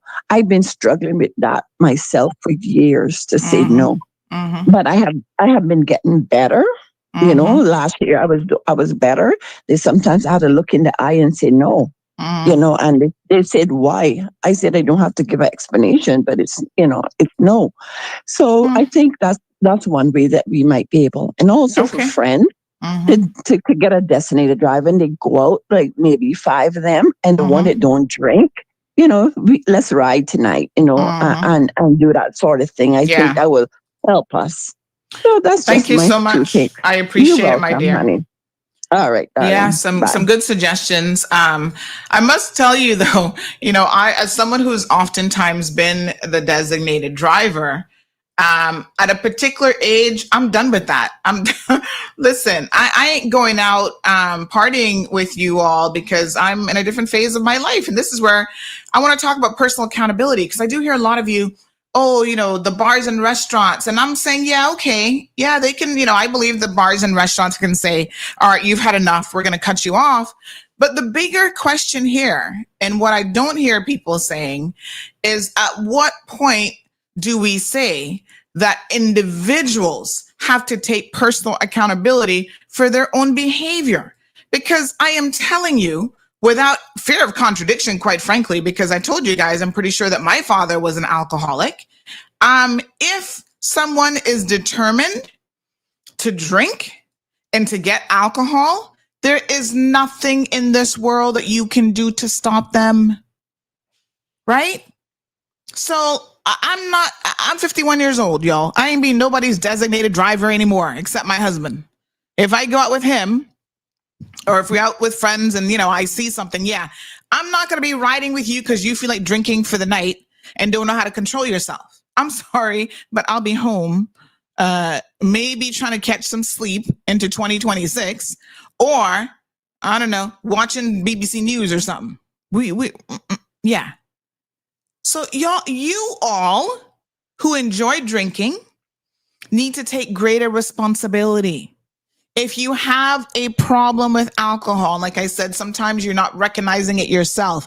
Your loved ones, your circle needs to tell you, honey, child, you are drinking too much. Or they need to be arranging to have someone pick you up. Like, okay, we know when mama go out, she gonna have a good 5-10 drinks. So we will drop you off for dinner, because the dinner consists of her substance is the alcohol. She's not really eating no real food. And then arrange to pick her up. Personal accountability can't be replaced by anything else. Listen, I have more alcohol in this house. Everything that you can think of, because every time somebody comes over, I'm bringing you a bottle of this, a bottle of that. And for non-drinkers, we have a lot because it just accumulates. Trust me, we got everything. If I showed you all the picture, you'd be like, Sandy, there's no way that you don't drink. Everything, hard liquor, wines. We do have non-alcoholic drinks as well, because people come over and they want a little something. We have the non-alcoholic versions. Red wine, dessert wine, sweet wine, everything. I've got people who are in the wine business. And when I go say hi to them, vote in the poll, folks, scan the code. I also shared the link in the chat. right? They, here, take 2 bottles. I had this wine made for myself. You know, some of them have wine produced because they're in that business. And I'm like, okay, I take it because if we have guests over and they'd like a glass of something, we have something to offer them. We got sorrel with alcohol and without alcohol for Christmas. So I'm surrounded by it in my own house, lots of cupboards, like 2 full cupboards, 2 coolers full of alcohol, beer, K-Brew, this one, that one.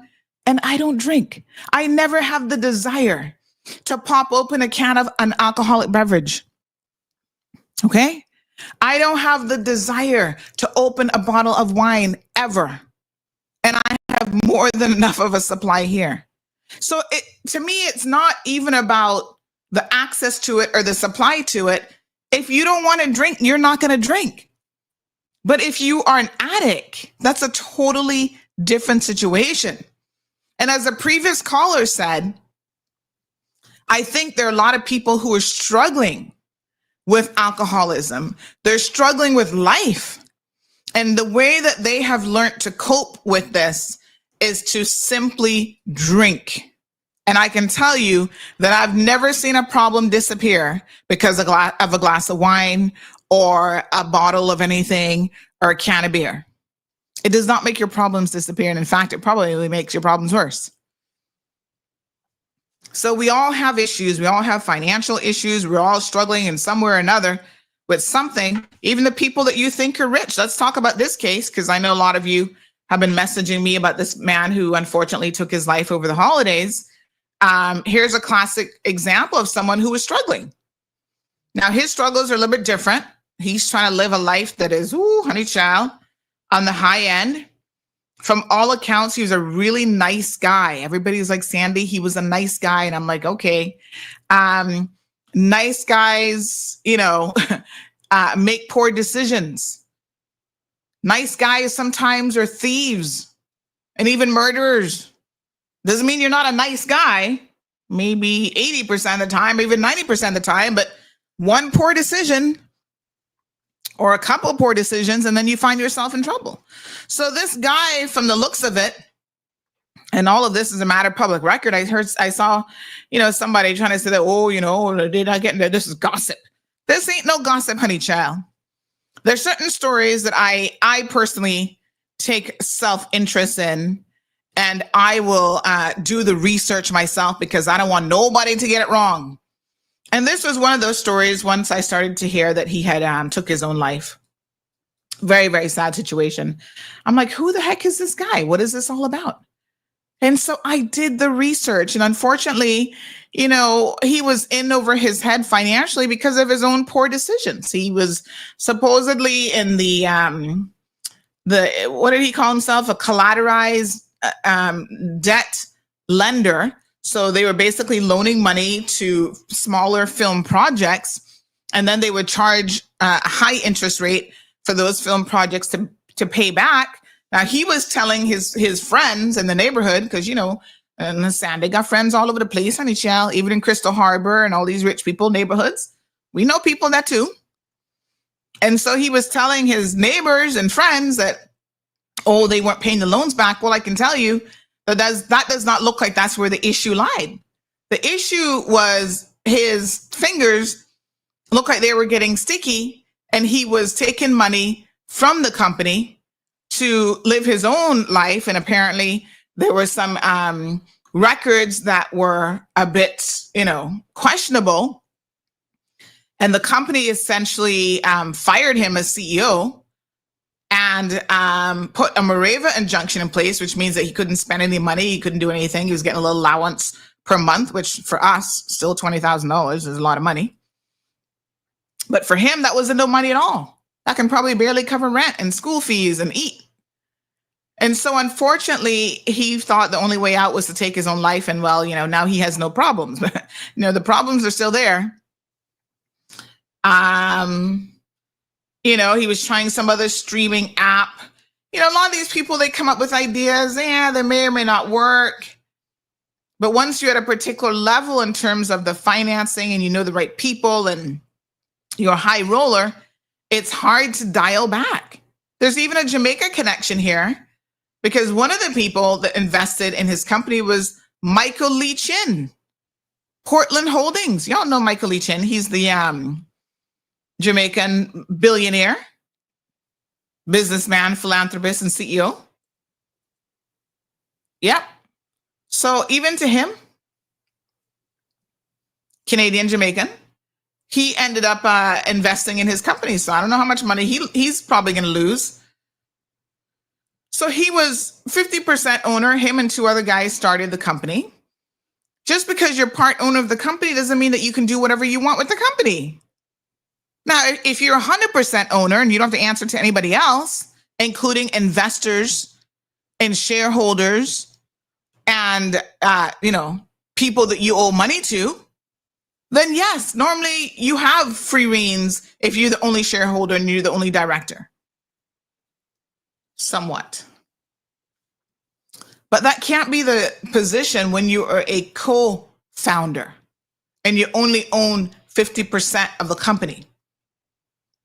So he was here in Cayman and, got projects underway, movie and film projects, in talks with our ministers, Dwayne Seymour, Kenneth Bryan, because they were trying to get the Cayman Film Commission up and going. And he sold us a whole bag of, oh, yes, you guys can be making films here, international films. This would be a great jurisdiction for that. And all sorts of life, all sorts of, stories.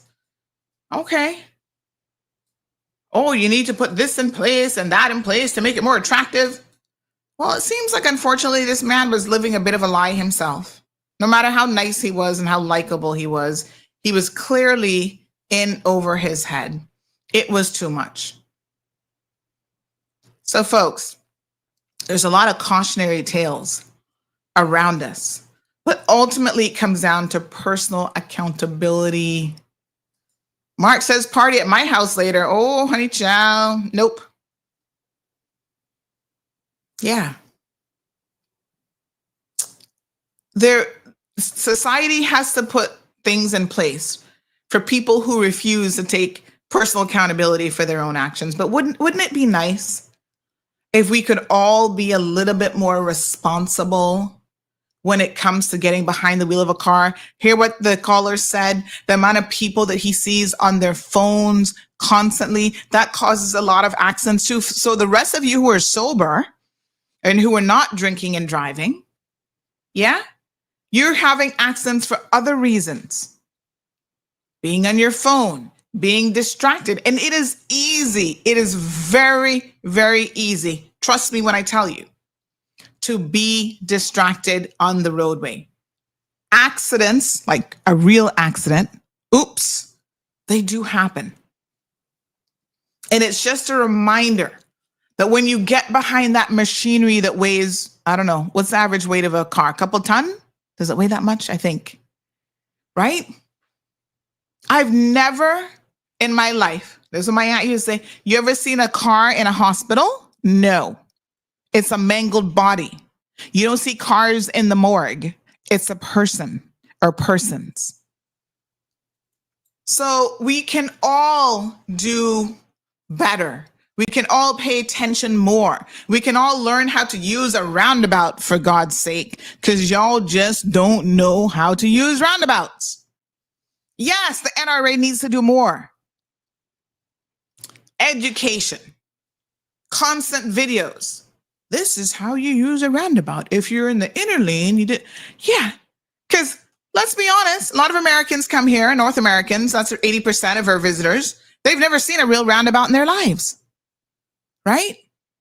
We have people from all over the world. Some people have never driven a car before. We got our Filipino friends. This might be the first time that they've had a car and the first time they're on the roadway.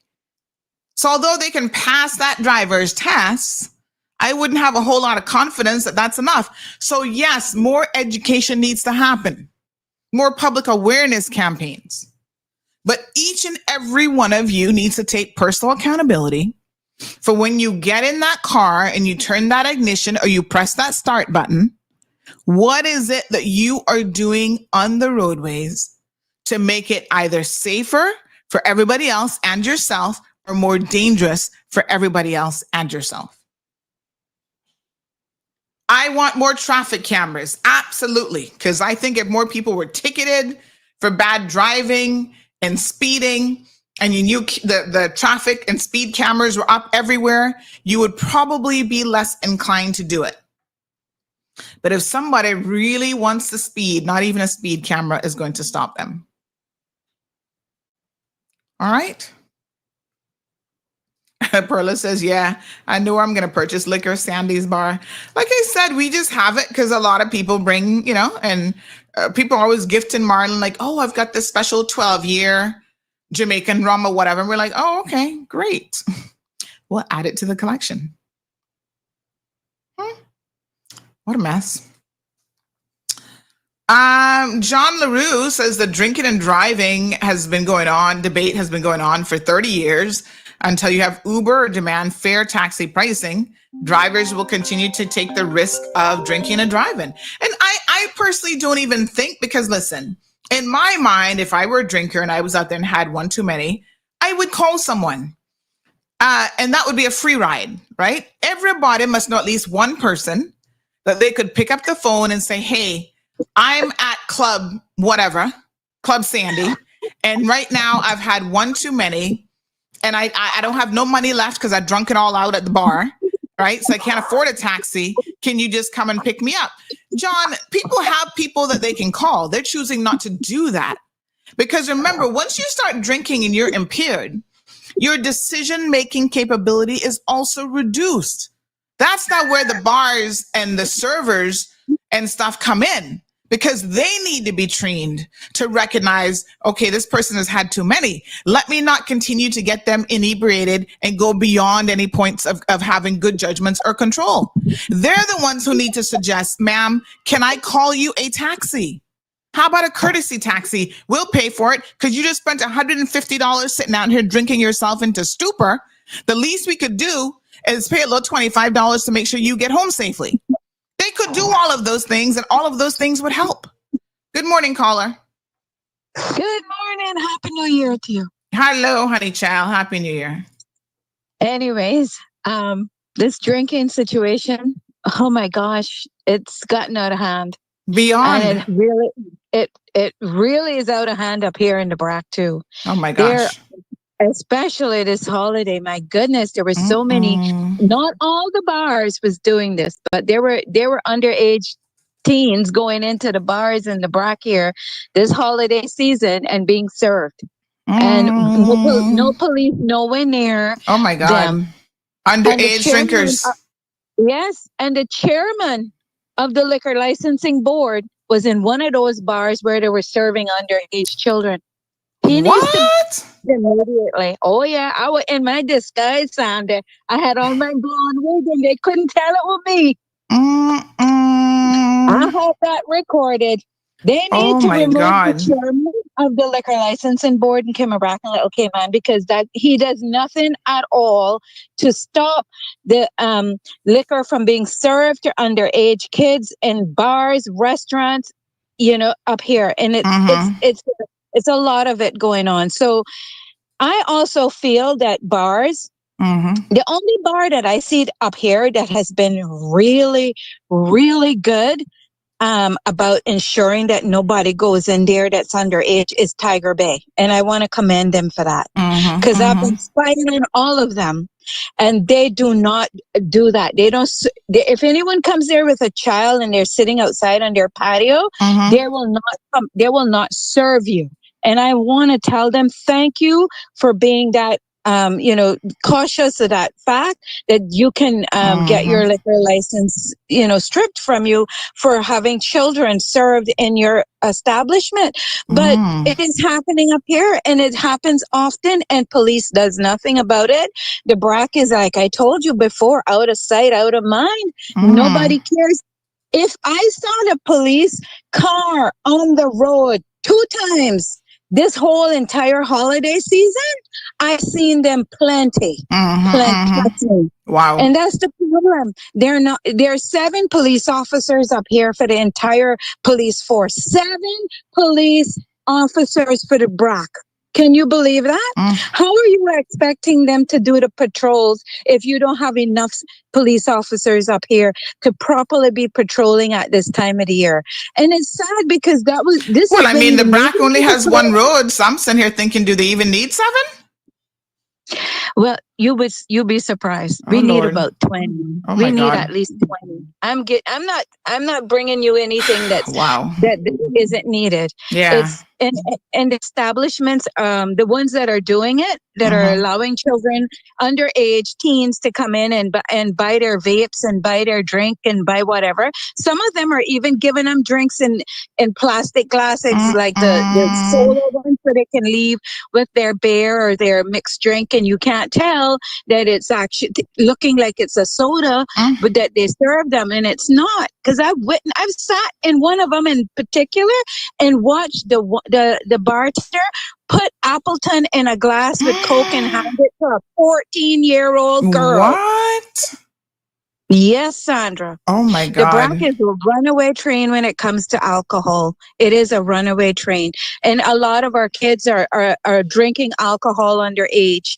And alcohol is still flowing into that Lehman Scott High School. Nothing is being done to address any of this stuff that I've been bringing out. But anyway, when one of them big politicians, children die or whatever from alcohol poisoning, then they will change the system and they will make things better. And every liquor establishment that sells alcohol for you to consume on premises should have a guard. I said it before and I'll say it again, because if they had a guard the night I was there at the bar at Captain's Table, I wouldn't have been beat up by that woman for no reason. So I'm just saying every establishment up here in the BRAC must have some sort of guard watching over the situation to ensure that people aren't leaving drunk. Years ago, when I went to several years ago, I was in the Netherlands because our family had lived there. My nephew took me out partying one night. Old age. And when you go to bars in the Netherlands or clubs and stuff, and I did this several times with him, they will breath analyze you when you're leaving. Once everybody is given a breath test on walking out of that building to ensure that you have not consumed more. And if you're driving, or even if you're riding a bicycle, because you know many Dutch people ride bicycles, even that, because you can still cause someone to hit you, or you get hit, or whatever, on the roads, even though they have a better system than we have here, where bicycles have their own lane. But the mere fact is they protect their people over there. Do you know the Netherlands has shut down 80% of their prisons because they've gotten their system so perfected that they don't even hardly have any jails anymore to put people in for committing offenses? Do you know that?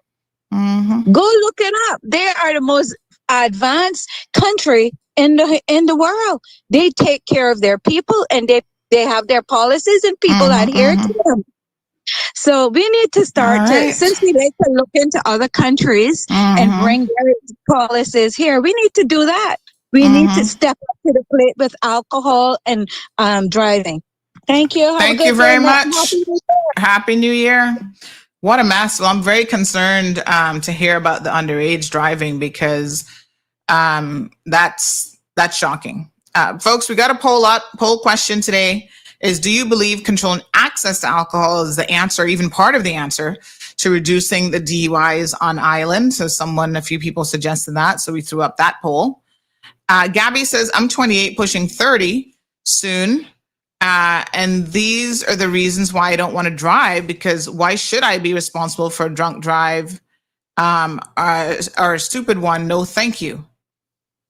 So you're 28. Do you drive at all? I'm curious, Gabby. Rennie says it's all about personal responsibility. People know their limits. Everything would be fine. Well, I will say this much, even to that last caller's point. Once you start drinking, people do get belligerent, because that's what alcohol does to you. And so people don't know their limits. Let's be very, very honest. And this is when that young lady left the Christmas party and killed that poor Nepalese guy on his bicycle trying to get home from work. He's out there working hard, 19 years old. How old was he? No, he was a little bit older than that. But, young guy trying to work for his family. I thought to myself, they should have never, because they said, oh, if you've had too much, call a taxi and then we'll reimburse you later. I think that policy doesn't go far enough, and it's a little bit illogical, because once someone has had too much, their ability to make sound decisions is impaired, literally. This is proven beyond a shadow of a doubt. So what you need to do is have taxis on standby that will take them home, that the company, your organization, has already prepaid for and has already set up. Don't leave it up to a drunk man to make a sound decision. How does that make any sense? That's ludicrous. Morning, Melanie Carmichael. She says, we need 24-hour public transport to save lives. Establishment needs to do better enforcement. Agreed. Shaka Zulu says, this is very much like the German system next door to the Netherlands regarding alcohol consumption. Caller, good point. Good morning, caller. Yes, ma'am. The lady from Kimmenbach said that they had 7 officers up there and nothing being done, and then they want 20 officers. So if you got 7 officers, so they ain't doing nothing, can't be seen, what the hell you going to do with 20? Yes. waste the revenue. Miss Sandra, the issue, I was a drinker. I don't drink anymore. I give it up 14 years. Congratulations. We have Jamaica police and we have Jamaica drivers that is unexperienced and don't care. It does not give no respect, no regards to nothing. The bars is okay, will always be okay. It's something that was history and will never be able to stop. The stores should not be able to sell alcohol. Grocery stores especially. Police officers needs to stake out the road properly. But grocery store, wait a minute. Back up a second. Do grocery stores sell alcohol? I've never seen any alcohol in Foster's. Not all of them. Most mini markets. Oh, the mini markets, I think, are a little bit different. Yeah, the biggest grocery stores, I never see anything like that, to be honest. Right. But the police officers, if I could get a talk to Mr. Craig Walton, maybe I could help him. I'm a driver for over 50 years. Due care and attention, high skills. I have care, I have cautions. These people don't have no regards of a ball, a cat, a dog, or a child running out in the road. You see? Yeah. They go straight because they have the street. If you're coming out of the road, they'll cut you in two. Yeah. They will not give you a light in time up ahead to you can get ahead. Most Jamaica drivers do not want to drive behind you. And if they drive behind you, they're going to aggravate you. Why is all of this going on? Why? I want to know why. And when a Caymanian is being harassed and aggravated by these drivers and stand up to them, then the law wants to come in on us. Years ago, the police officer used to sit on the side of the road, Tony Angelique and Mr. Wilfred Miles and Derek and the bunch of them. And if you come out of that bar and you go stick your key in that car door, they watch how you walk. And they're going to come to you and say, hey, excuse me, step away from the car. Take a walk. Give me 10 feet of walk or 8 feet of walk. But and you understand that with our population size, we don't have enough police officers to sit here and, watch people walking out of the bar. We'd need one police officer per resident. Sandra, I'm around the road every day. And it's like the ladies say, you never see a police on the road. What the hell are they doing and they're being paid? Well, I'll be honest with you. Quite a few days are done shifts. Yeah. There's many other things that's going on, but traffic is very important to be staked out by officers. I'll tell you what, a lot of people, even when that young lady got killed on Boxing Day, a lot of people were saying, where are the police? We've not seen the police this holiday season. Even when you call them, they don't come. Listen, after that, they showed up. I'm just going by what people said, because like I said, I did not go out New Year's Eve that night. But I heard there was a police officer of a couple feet. They could find their way that day, though. They could come out New Year's. So, I think for sure they also could do better. I'm not giving them right. Yeah. They could do a lot better. And they could do a lot better if they would talk to citizens that care. But they go and aggravate the citizens that care to keep from hearing what they have to say because they don't want to listen to nobody. You understand? They don't have time to listen to you and what they're doing. I've been seeing them taking their farmers and laying them down on the floor and flying on the right side of the road, aggravating the traffic that is trying to get to work, just to get their people to work. I've been following these people to prove these things because it aggravates me. Sometimes it run me off the road. And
All right, folks. I don't know if we lost power or if that was internet related, but something started buzzing.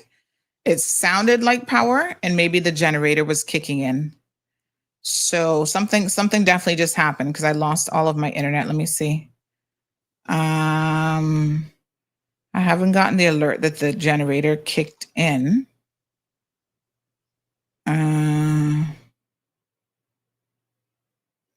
Okay. So, yeah, something just happened. I'm not sure.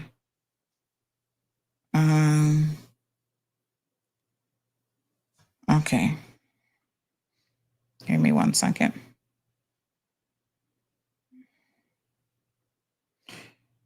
Okay. All right. Well, we're back. Like I said, I'm not sure if it was, I saw that we had some flickering here about 2 minutes ago. So somebody else had some power flickering there in town as well. So yeah, something just, I think, went on with the power. All right. So we're back. So I think it might have been a power issue. Of course, we do have a generator power. So I don't see because we normally would get an email alert once that kicks in. And it does it pretty quickly, but sometimes, the internet will drop out in the meantime. So thankfully, I think we're okay now. Might have just been a temporary situation. All right. Somebody said small UPS on your modem and switches will prevent that. Yeah, I think we have those things around here. I leave that to the experts. But I did hear it start to beep. So I do know that, I don't know if he has a UPS on this specific computer, which I would have thought he would. But I'll thank you for this suggestion. I'll just double check with Marlon because God knows we have enough in those devices around the place. So there shouldn't be any shortages of them around here. But I did hear some beeping, which kind of sounded like something with the power and something was trying to trip in. All right, folks, don't forget to go and vote in the poll. So far, 73% of you are saying that that controlling access to alcohol is not the answer. Like that's not really going to make a difference. And I would tend to agree with that, because I think if someone is motivated enough, they will certainly, find, what the hell? Somebody send me an example of another bad driver happening right now. They will certainly find, a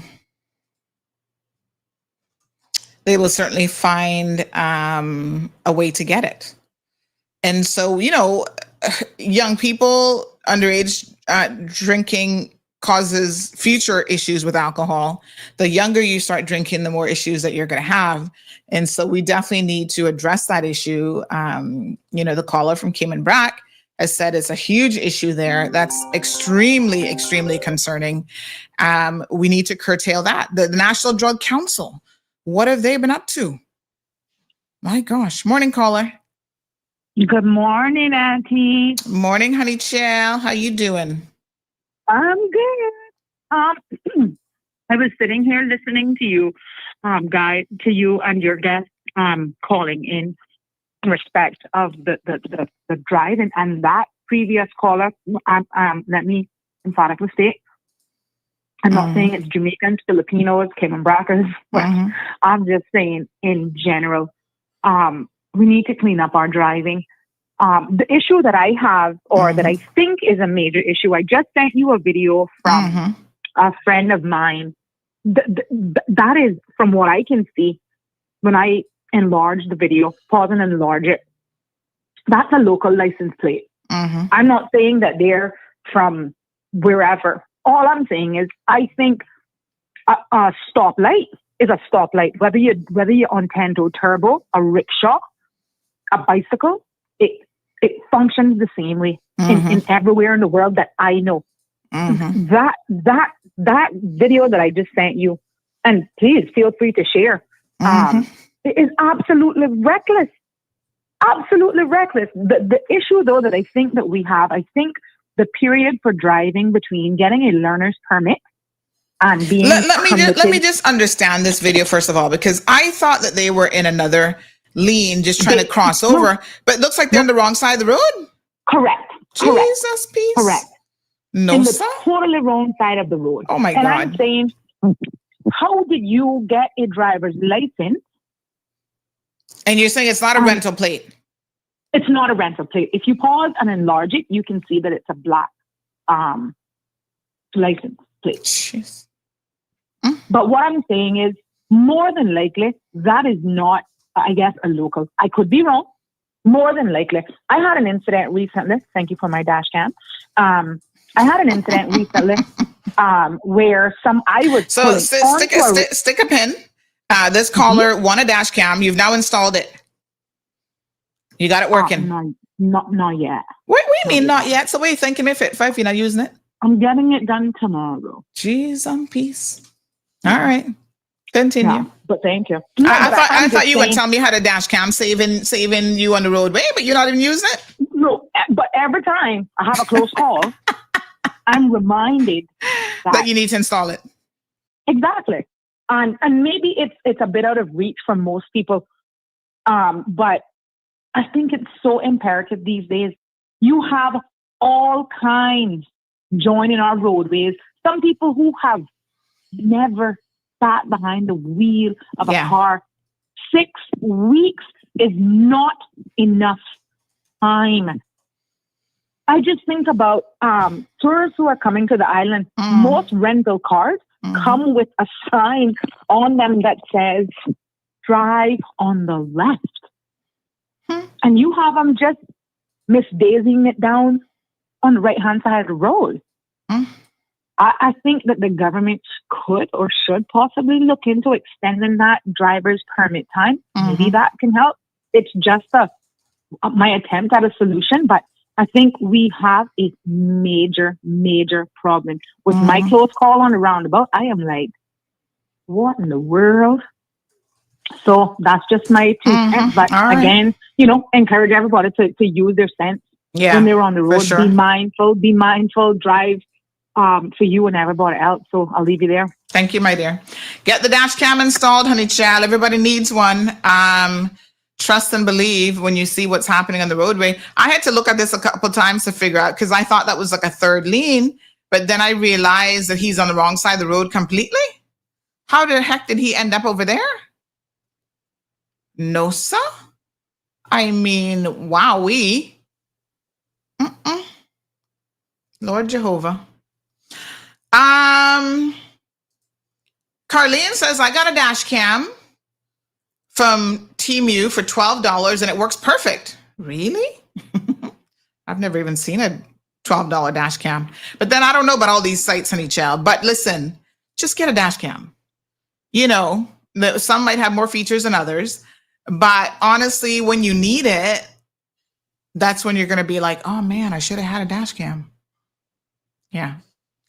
Urban Thread says this happens all the time by Cricket Pitch, referring to the video that was showed. Do they not know that that's the other side of the road? Does NRA need to put the markers so you can see what side of the road you're on? I don't know. It's a hot mess and then some. All right, folks. Happy New Year. What is today? Thursday? Hold on. Let me look at. Yeah. So tomorrow is Friday. Friday show tomorrow. Woohoo. It's election time. And of course, you guys know that CMR is undisputed. Your election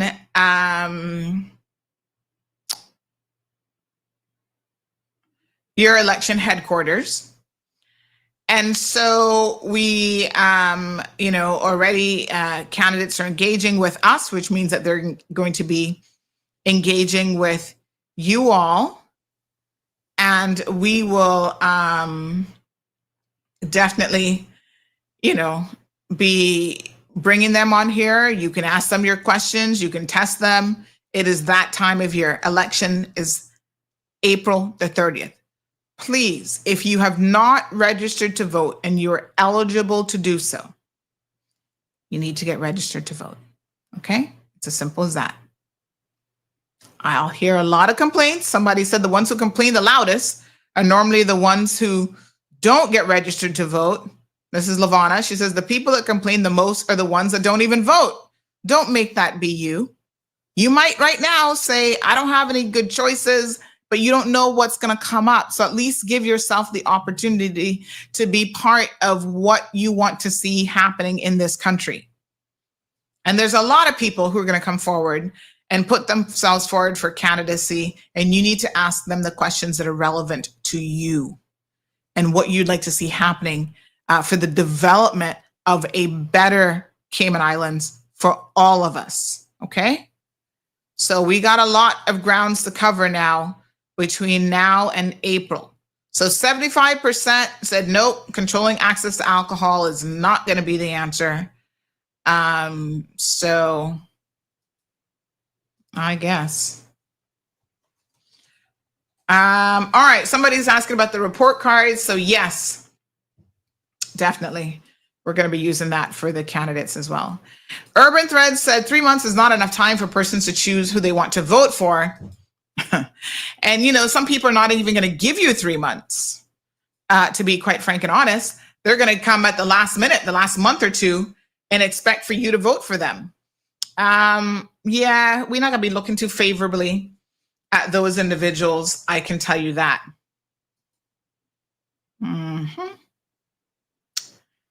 All right.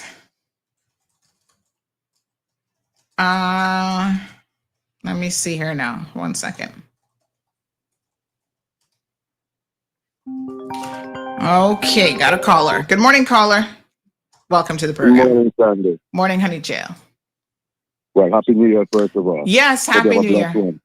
Thank you. Okay, I just calling talking to the topics you have there, the alcohol and the driving. Okay, let's get the alcohol first. Not because you consume alcohol, you're alcoholic, right? And Cayman has made it where it is essential. Alcohol is essential liquid in Cayman Islands, right? Because Corona proved that. Before the churches could open, the bars had to open, liquor stores had to be open, and you had no contact and all this kind of stuff, but you had to have liquor. Because we have some people here that indulge highly in the alcohol, right? And these are the ones that we say that we look up to, the ones with the big money and the big companies and the Fortune 500 stuff going on. Yeah, these ones which were the big elaborate parties and stuff, because if we check it up,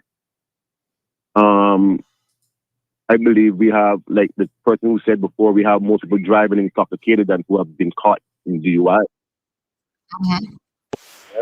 And okay, then on that point, I'm saying now, with the accidents, if we do a statistic check, DUIs are minor compared to the amount of accidents that we have. So I wouldn't say alcohol is the biggest player in the accidents. We have more idiotic drivers because people are being distracted by the phones and whatever else is in the car that they're looking around.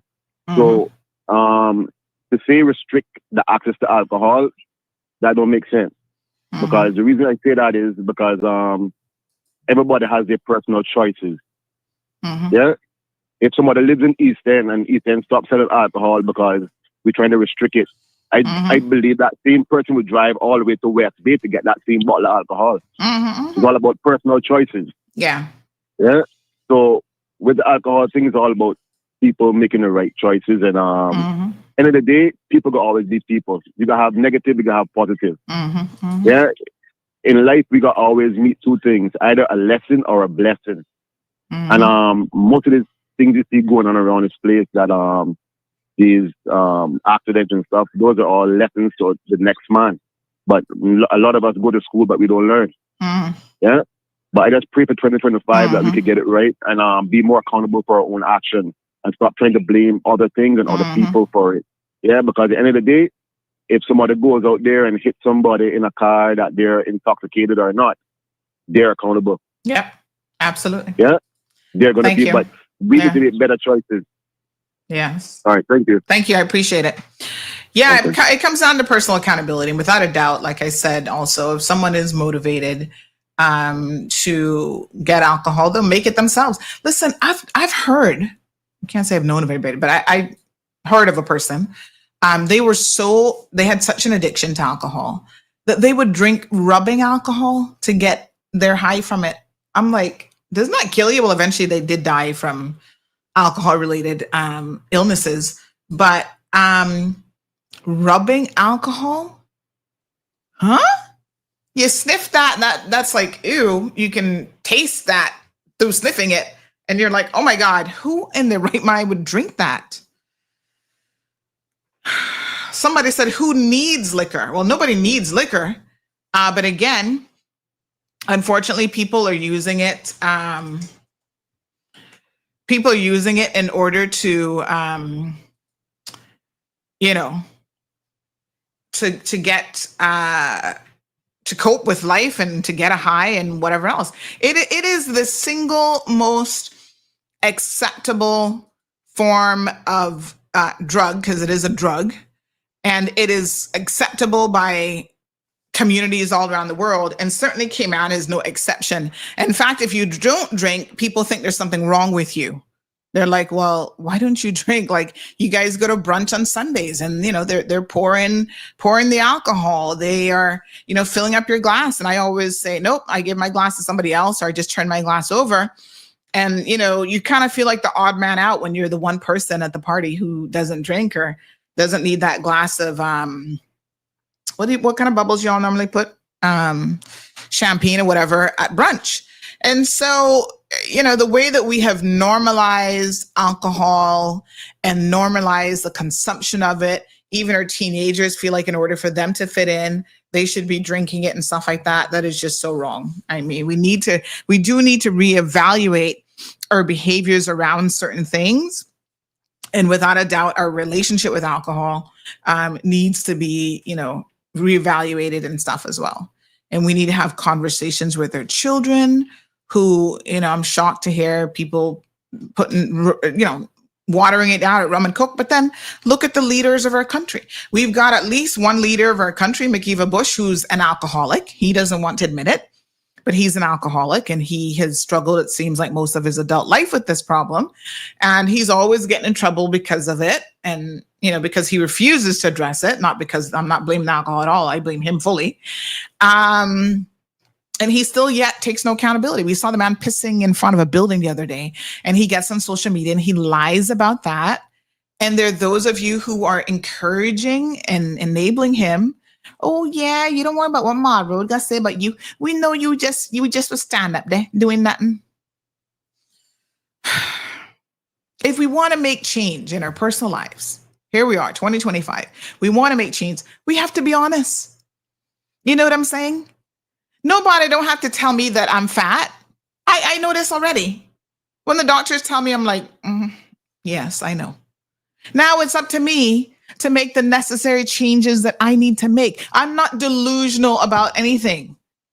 But a lot of you all remain delusional about certain elements of your life. You just don't want to admit it. You don't want to admit you got a problem. So, that helps. Andrew, good morning. Happy New Year to you, my darling. Keisha, Happy New Year to you.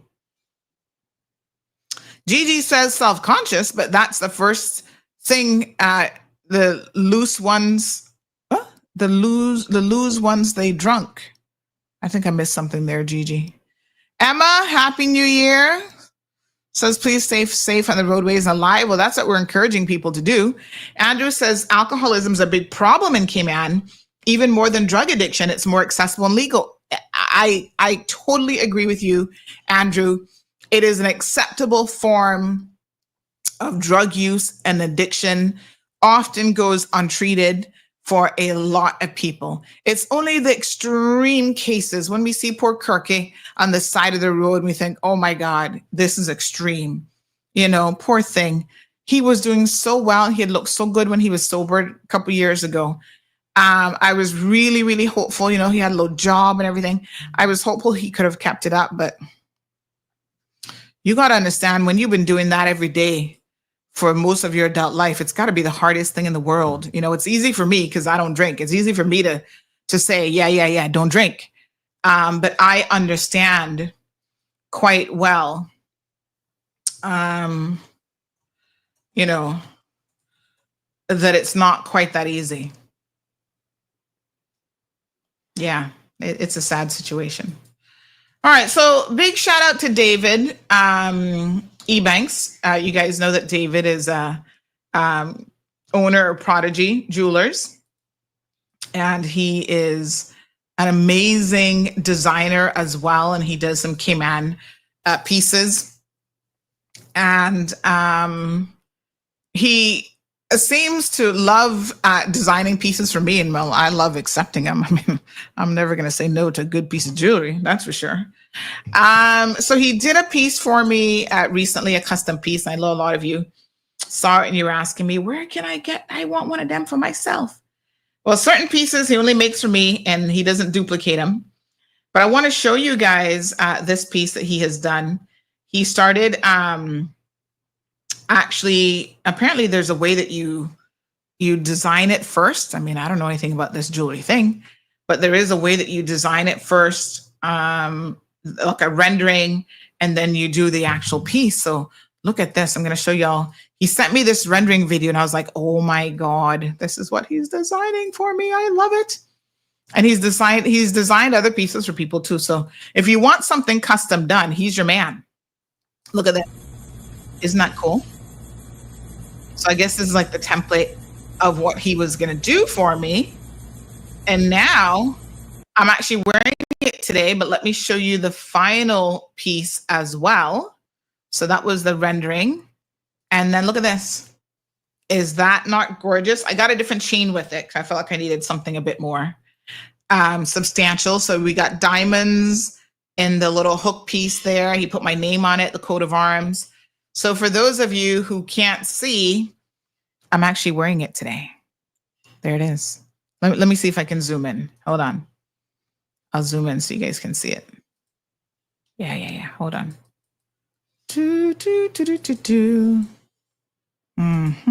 Hold on. Oh, almost had it.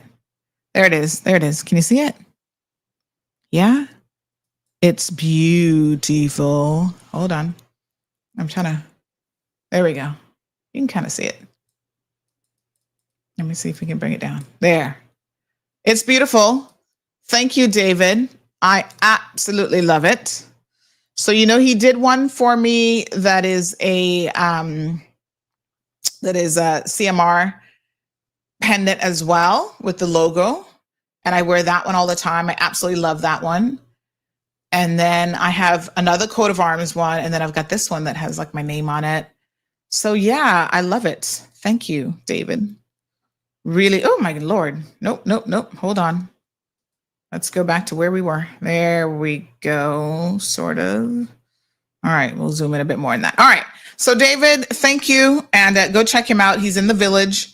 Prodigy Jewelers, him and Cheryl are there to help you. So I went in and I picked this up right before Christmas and I was able to get a few more pieces. I actually got the earrings now as well. I have the coat of arm earrings. So you'll see me sporting those, no doubt. And then Gigi, she got her ears pierced for her birthday in August. She wanted a little pair of paw print earrings. So we got her those as well. So beautiful pieces. Thank you, David. I really love it. Thank you for the beautiful gift. All right. So happy New Year. So yes, here's what's going on East End. Drug boat has come in this morning. Thank you so much. I saw someone mention it in the comment section. I think that was that Anthony? Was that you?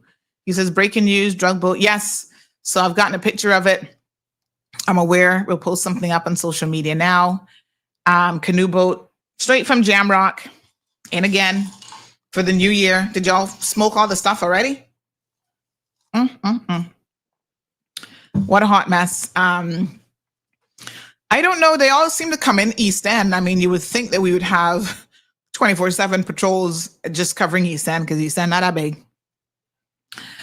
Anywho, one of these days, honey child, we'll start to address some of these things. All right, before we leave, let me do a big shout out to Miss Joy San. She's a regular caller to the program. She called earlier today. She unfortunately, during the Christmas, her store got robbed. And these people, really disgusting and don't know how hard it is for people to work as hard as they have to work in our communities to have a little, something, a little shop and that sort of thing. They stole all of her JBL speakers from the store. So if you see anyone trying to sell and offload any of this merchandise, JBL speakers, phones, and all sorts of different stuff, please reach out to the authorities because this is quite a serious situation. I suspect this stuff is probably too hot to offload in Cayman. It's probably going to be going overseas. So I think all of the containers going to Honduras and Jamaica, but probably more so Honduras, need to be closely monitored. So they've stole, let me just tell you, I'm just looking at some of her stuff on social media. So, these are some of the items that they have stolen. And some of them, they took everything. They took like all the JBL speakers and stuff. So this person, unfortunately, went in there with a view to, cleaning her out. Cleaning out the business and taking everything that they could, really. So there's also, let me show you another picture here of these T&G. These look like little portable speakers. All of those were stolen as well. So they're very, very colorful. There you go, items. So keep an eye out if you see any of these things on EK Trade. Somebody has to know where this loot is. You might even be at home watching this now, and this is right there, North Church Street. That, they took the big speakers, for example. I'll show you a picture of that. That all of a sudden your kid who doesn't have a job has merchandise in your back storeroom. Parents, it can't be that he got a job just for one day over Christmas and brought all this stuff in. All right. Somebody, this stuff is hot. This merchandise is hot. So please keep an eye out for it. Good morning, caller. Happy New Year. Hello, Mr. George. Happy New Year. God bless you. And my throat is still dry. Over the holidays, I didn't even see a brown. I didn't see a black and nor a brownie. And Mr. Dean said to tell you that he's off island, but he's watching you online. Okay. I bet you he went to the Bay Islands, not true? That's what he is. That's what he is. So, all right. Beautiful. Down there, he said, lay down his hammock. Enjoying some nice Christmas breeze. Wonderful. You still have a find on your car that you can find my house, right? Or you took it out to your car. Listen to me now. This is a new year. It's a fresh year. And I'm going to make a batch of brownies today, and I'm bringing you some, okay? Now, I kind of remember where you're at, but I'm going to call you for the proper directions again. So don't worry. I got to find you. All right. Yes, I got to go put some in the oven here shortly. I'm not eating nothing neither. You know, I'm not eating nothing today. Okay, all right. But you enjoyed it, and I'm glad that we passed the holidays. It was a quiet one. I didn't hear much activities. I mean, like anything. I mean, I know they had some accidents and stuff like that. But hey, you know what's up now? Election. So you know what's gonna happen now? You gotta get some visitors. Oh yeah, I done said it. They coming. And apart with that, a lot of dead horses gonna come alive now. They're gonna come alive. A lot of dead horses gonna come alive now. So let's see what's happening. Mr. Trump's supposed to be taking over this week, right? Is he taking over the 6th, right? Donald Trump, the 6th, right? And I hear he's making some drastic changes over there, which will also affect us. So keep our eyes open and our ears clean.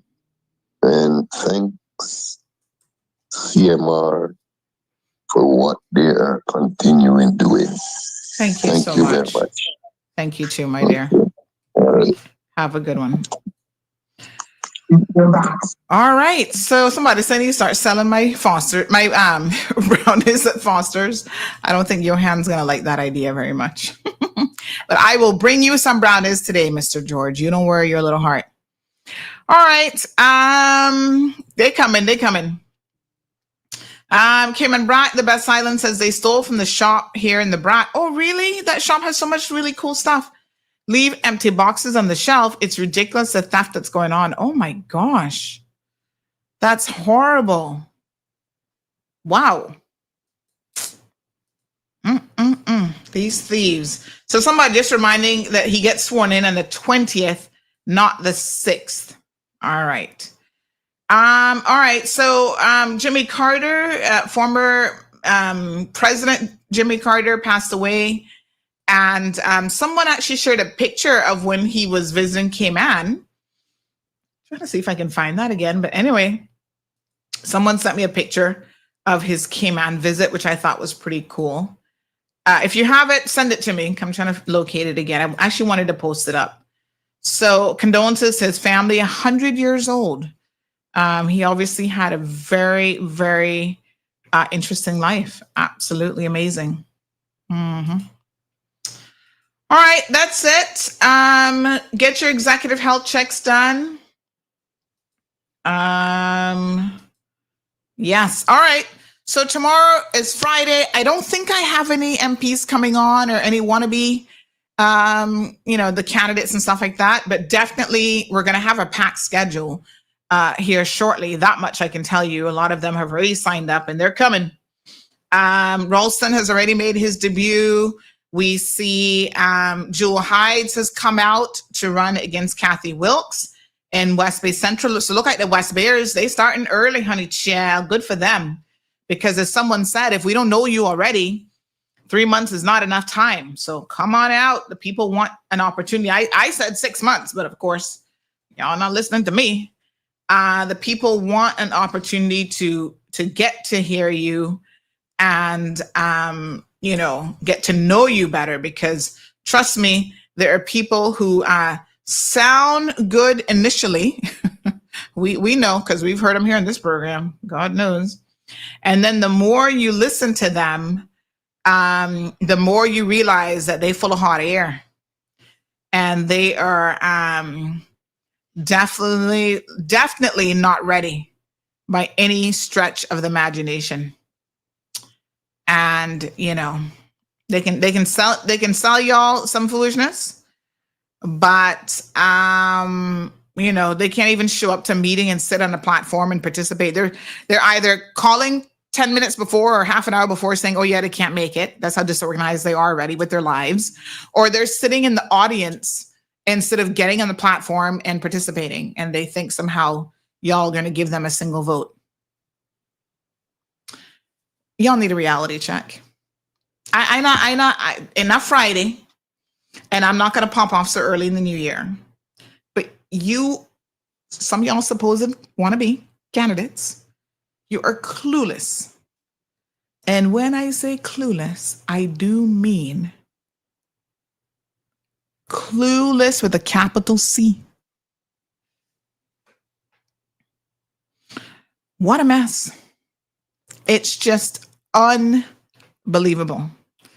And your cheap little tactics ain't gonna work. Okay? The people are wiser. So yes, they will come on. Let them come on. What are you gonna do? Let them come on and talk to y'all. But you need to be smarter, because they think that they can throw up a couple little videos and then that's gonna be it. Nah. Y'all smarter than that. All right. But you're here. It's your job to put them to the test now. Okay. All right. So everyone, please go out and get registered. By the way, you're going to see me more and more out in the streets. Now, when I say that, I mean doing street interviews. That is one of my goals for 2025, is to increase the number of street interviews that we do. And so I am going to be, giving out some gift cards this week to kind of kick off after the festive season. Somebody called me, Miss Sandy, I not got no money to even buy chicken for my children right now. I said, Lord have mercy. I said, come see me, honey child. Now I know y'all overspent Christmas time, but do better with your budgeting too. Because you're not always going to get a free gift card and somebody's not always there to bail you out. You need to start focusing on being better with budgeting your money. What you have, you can't spend more than you have. That's a life lesson. Okay? All right. Let me just see here now. Please insist on the candidates releasing manifestos before coming on your show. Okay. All right. I can't make them do anything, to be sure, but I will certainly suggest that strongly, and I will now send it to the ones that I know that are booked to come on. I will send that to all of them and see how many take you up on it, to be honest. Okay, good. Thank you, sir. 936-2626, by the way, is the show number. Someone said if we had a new number. No. It's toll free, though. All right. Let me see here now. Okay. I think that's more or less it. All right. Tomorrow, 7:30 a.m. It's actually 7:33, technically, that we get started. But I tell you guys 7:30 or a couple minutes early. And we're back to doing the news segment. Lots of exciting announcements coming up here shortly on CMR. So make sure that you stay tuned for those. And 2025 is going to be an amazing year. So I found this really positive song that I absolutely love, and I want to share it with you guys as sort of our, outro song, if you will, before we end the program. And it's really just all about, the blessings that I believe are coming your way for the new year. To all of us, I'm wishing all of you as many blessings as possible. And I really hope that you have, I'm going to actually give me one second to find the full song, because it is an absolutely beautiful song, actually.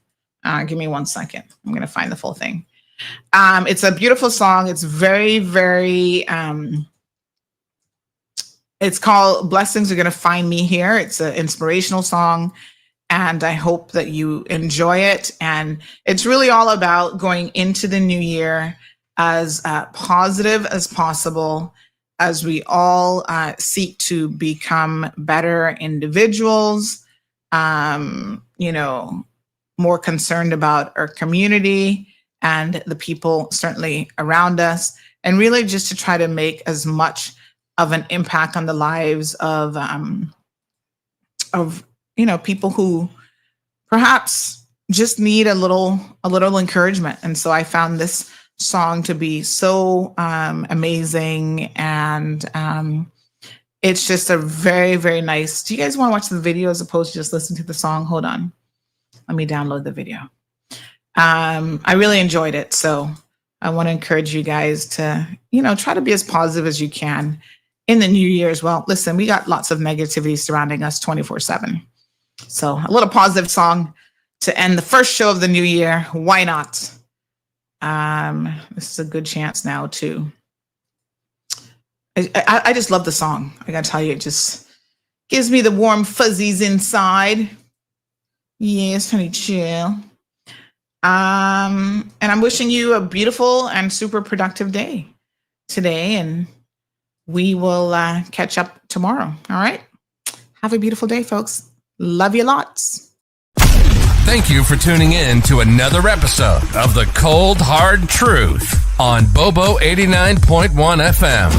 Cayman's #1 talk show is live weekdays from 7:30 a.m. Never miss an episode again. Watch anytime on CMR's Facebook and YouTube channels for the latest show episodes. Don't forget to follow us online on our social media channels. And visit CaymanMarlRoad.com for all the latest news and community happenings.